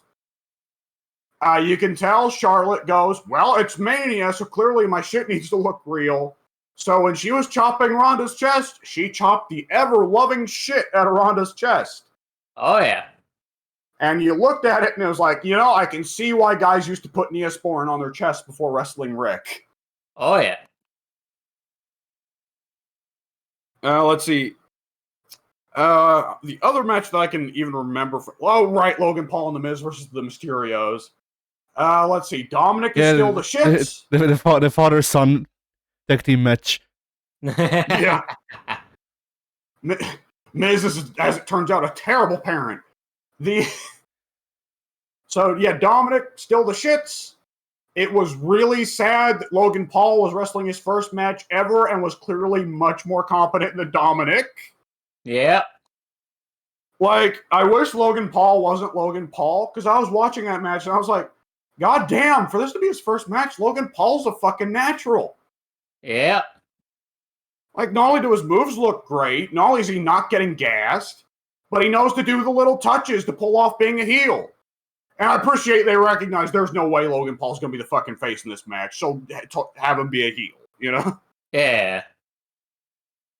Miz is awesome as always. Ray is as ever. Like, you can see where once upon a time in the 90s he was amazing, and now he's just old. Uh-huh. At least he's laying off the gas a bit, so he does. You can tell that since he started laying off the gas, he has started to get better. But clearly, the golden age of Ray from the 90s is long gone and not coming back. Yeah. You just wait until he replaces his legs with robotics. Oh my god. I think he already has. He's got more metal and plastic in his knees than he does have bone and tissue, so yeah. But that's only his knees. It needs to spread. It needs to spread through his whole legs. Him and Natalia are in a race to see who can get the faster plastic content in their bodies. I mean, they're in a race to see who'll be the first cyborg wrestler. Yeah. They're too late. Austin beat him to it. The redneck cyborg, or whatever they called him for like a month. Mm-hmm. Yeah, cyborg redneck. And I mean, like, the thing is, RoboCop beat all of them, I think. You're right! Man, I was watching some of the Table for 3 episodes the other day just to pass the time. And I mentioned it already to Pink and Mike, the episode Ivory, Alundra Blaze, and Molly Holly, and that whole thing, the stupid pillow fight match. And Ivory say, yeah, tell the guys they were building the ring, they're building a ring for a pillow fight match. See what they think of it. But anyways, yeah, one of the other ones was Sting, Vader, and... who was it? I don't even remember. Sting, Vader, DDP. Yeah, Sting, Vader, and DDP talking about WCW. And boy, that was a lot of sound and noise with no substance. But admittedly, with DDP, what else are you going to get? I love DDP. DDP's DDP. But regardless, at one point, DDP asks Sting, what was his favorite WCW moment in hindsight? And Sting just completely, like, deadpan. Sting just replies, the time that RoboCop saved me. I mean, and he just, that's just the normal thing that happens. It was New York, Yeah. or whatever, Detroit. yeah, that. Wait, are you There was telling me? something Are you else. telling me RoboCop wasn't a documentary? Well, that's what they built the statue to him in Detroit now, right? It's because he's a hero. Yeah. Yeah.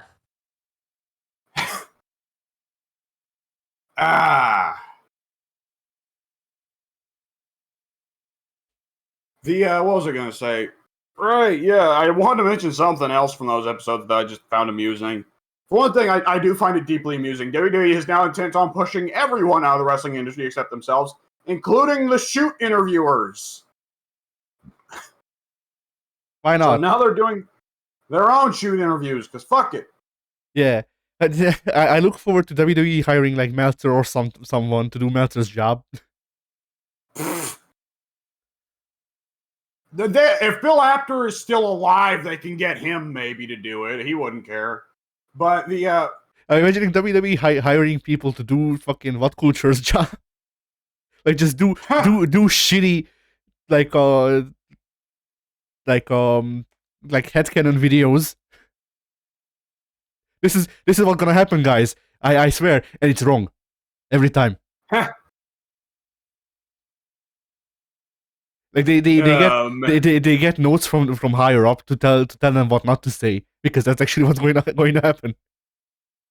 I mean, discreetly, that's probably what's happening with AEW right now, because Meltzer's in deep with those guys.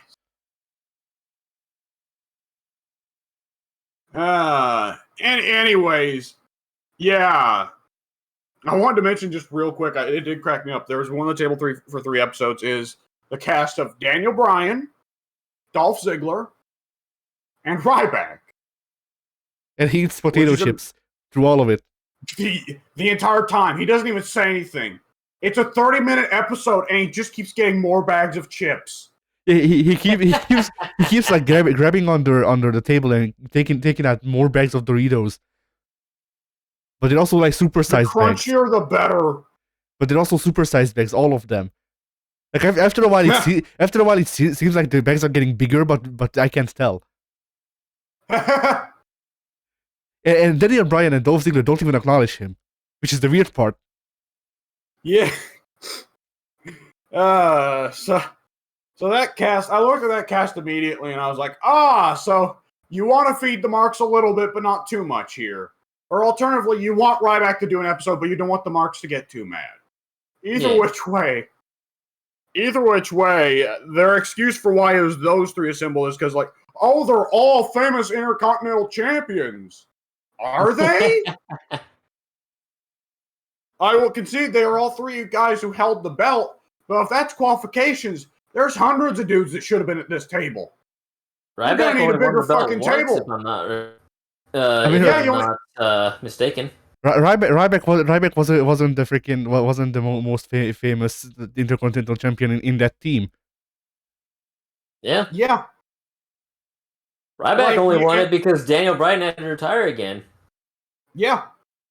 And the other 2 guys, let's be real here, are much more famous for main event runs. Mm-hmm. But either which way, one thing that cracked me up was Ryback, being who he is and who we now see him to be, repeatedly tries to double down on, Daniel Bryan, you're the biggest bully and nobody knows it. And it just completely doesn't work, because every time you try, Daniel Bryan's like, okay, I'm a bully. Explain how, Ryan. And every time Ryback's like, well, you see, when Brock Lesnar came into the locker room first time, you knew I really wanted to make a good first impression on him, so you told him that I was taking Dialysis to meet him. And Daniel Bryan goes, that's not bullying, Ryback. That makes no... that was an obvious joke. Why would anyone take Dialysis to meet Brock Lesnar? why would Ryback want to just like, all right, I'm gonna meet Brock Lesnar. I need to come up to him with a raging hard on. You just walk around the locker, like walk around the locker room. Where's Brock Lesnar? I mean, he just wanted to use Brock's measurement system that's on his chest. That's true. That's true. Finally, the opportunity has arrived. Or like the other one, Ryback said Daniel Bryan was bullying him because he took him to Panera Bread after Ryback said he didn't know what to order at Panera Bread. And like then Daniel Bryan and Dolph Ziggler both said Ryback just started yelling at the fucking waitress and like, oh, I don't know what to order. I want 30 pounds of turkey or something like that. It's again like, Ryback, how is Daniel Bryan bullying you by you flipping out at a restaurant and attacking the waitress? Like, what? And it's like, boy, I didn't like Ryback to begin with, but the more I hear of him, he's just, even in WWE produced content, he's a fucking douchebag. Mm-hmm. Ryback is unironically doing the Aries gimmick. Nah. He stops his toe, looks at the sky and yells, Daniel!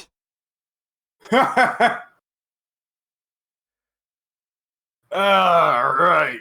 And the last bit of WrestleMania that I saw, that I can recall seeing, I probably saw an extra match and I just don't remember it. The last bit of WrestleMania Night 1 that I saw was, of course, Owens versus Austin. And yeah, that's pretty crazy, Austin having another match after all these years, and it being Austin's last match, because it has to be, because he's in his late 50s, versus Kevin Steen, of all people, who I've been following since he was on the Indies. Boy, that's a weird feeling. And nobody was expecting this to be a technical masterclass, and it wasn't. Of course not. People were expecting a slobber knocker brawl, and that's exactly what they got. And it was a slobber knocker brawl that honestly had more slobber knocker high spots than I expected. Yeah. I mean, I didn't expect Vince to risk blowing his entire body out to appear. Well, he did, but that's for the next night. One thing that did crack me up is Austin can't do some of his signature stuff anymore because of his knees. Austin can't do the Lou Thesz press anymore because of his knees. That was so weird to not see Austin do the Lou Thesz press. Yeah. And, like, really, outside of the mud hole stomping and the stunner, Austin didn't do any of his usual stuff. Because when you think about it, most of Austin's usual stuff relies on him falling on his knees. I wonder why he's so fucked up. But you know what is fine? Austin's back. But not for long. I have to imagine Austin planned this and not Steen, because Steen wouldn't have planned this because he's not a maniac. They brawled to the crowd out on the concrete little walkway between the crowd where the Shield used to come in. And they had Owens, honestly, snap suplex Austin on the concrete. Oh. And it was one of those bad ones, too, where you could hear the loud slap of meat hitting concrete, right? Yeah.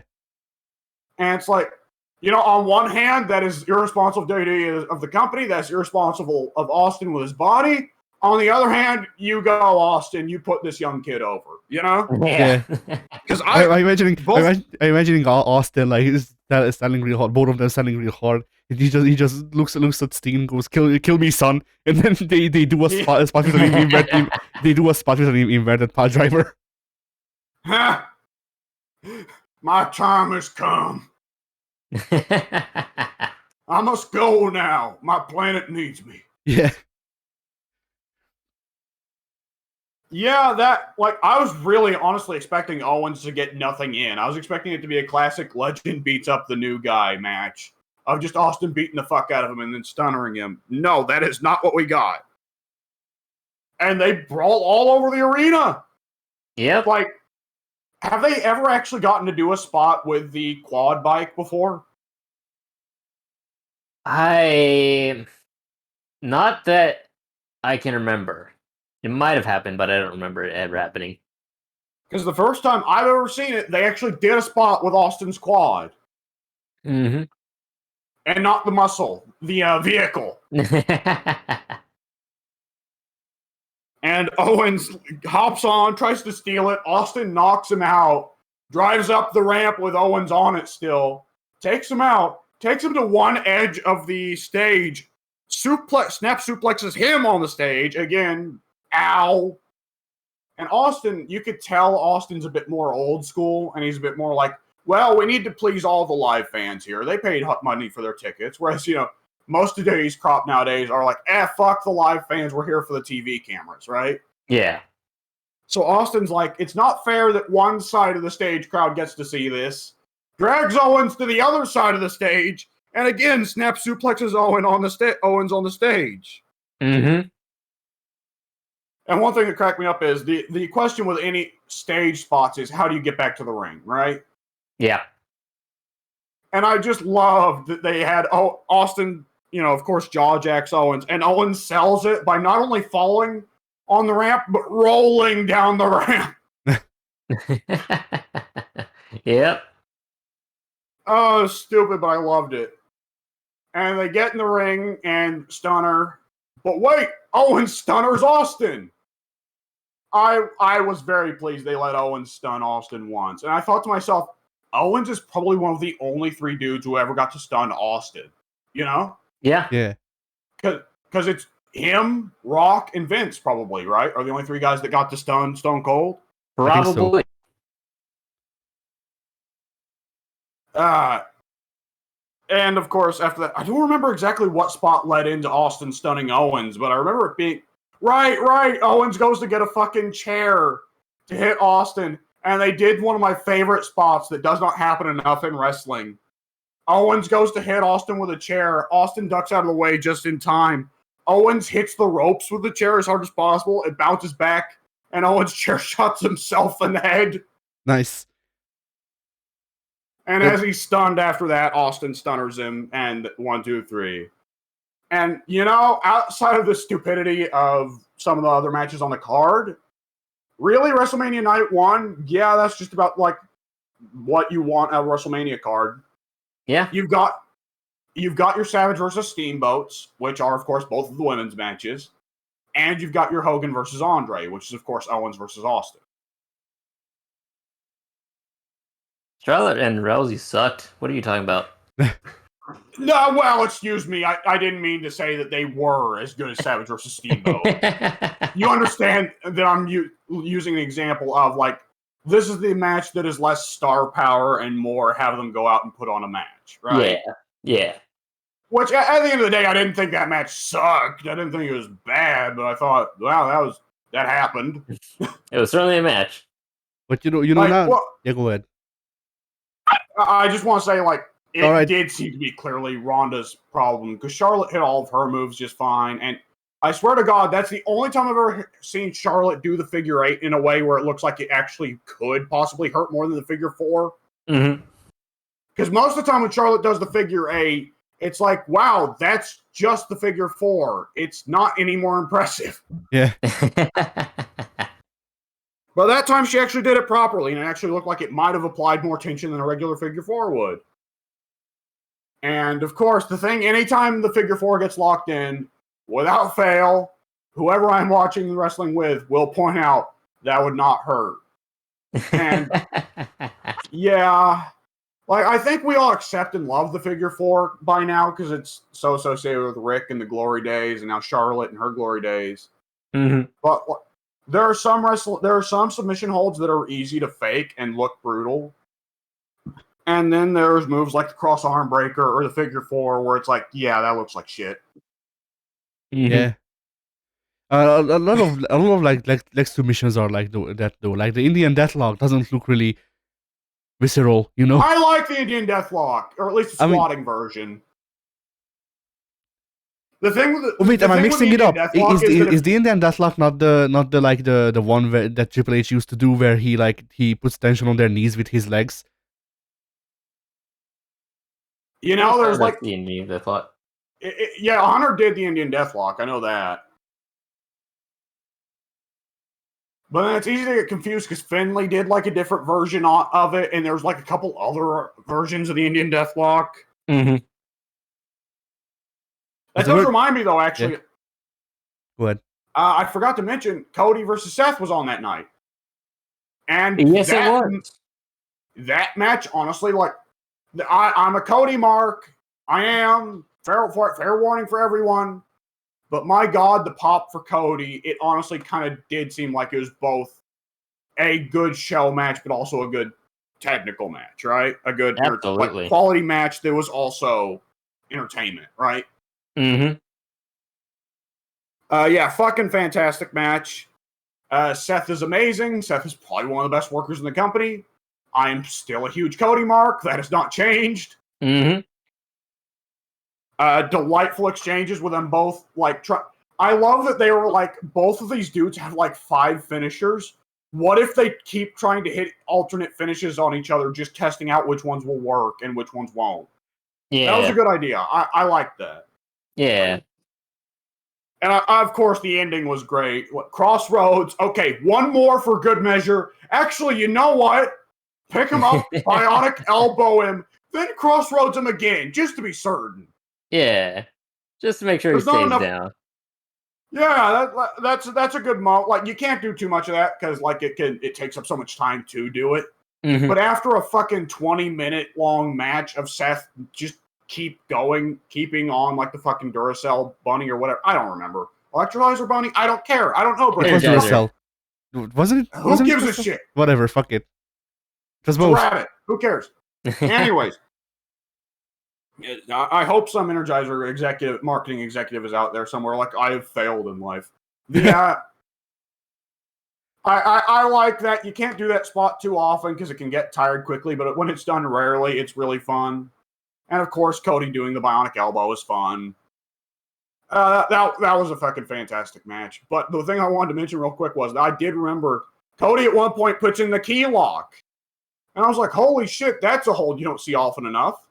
Because the key lock is a submission hold that is really easy to fake. Right. Like, that one looks good even if you apply literally no tension.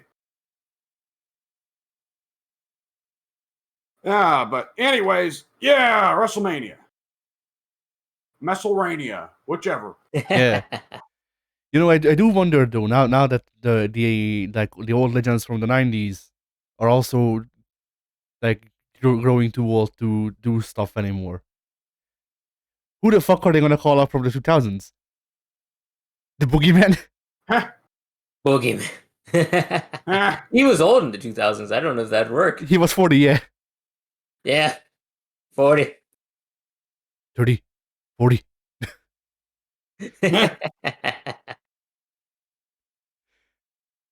Who knows anymore? Well, that was a thing from Tough Enough. Like because if you remember, he got disqualified for being too old. And I don't remember who asked him. It might have been Triple H. Was like, how old are you? 40. No, 30. Because I think 30 was the higher like the maximum age for people to participate. Right.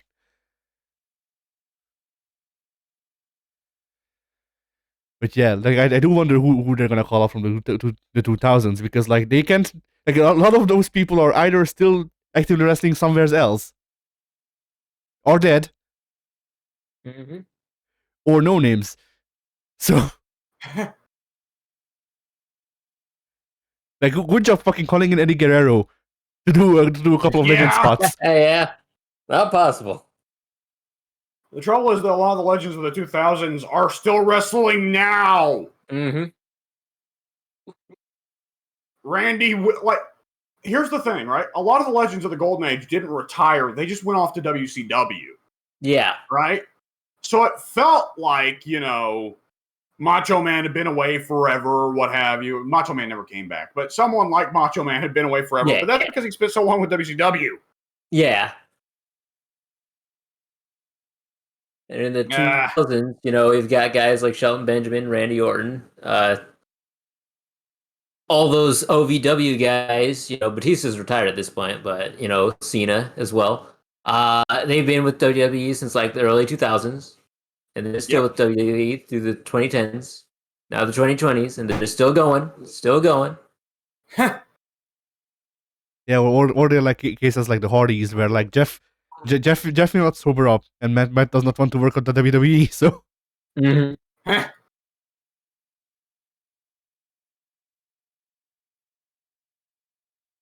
All right. I believe we could call that a podcast. Yeah. Addie, say bye.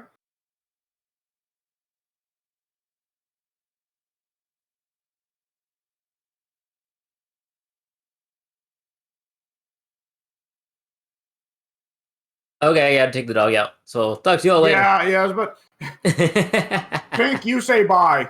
Bye. Bye-bye. There you go.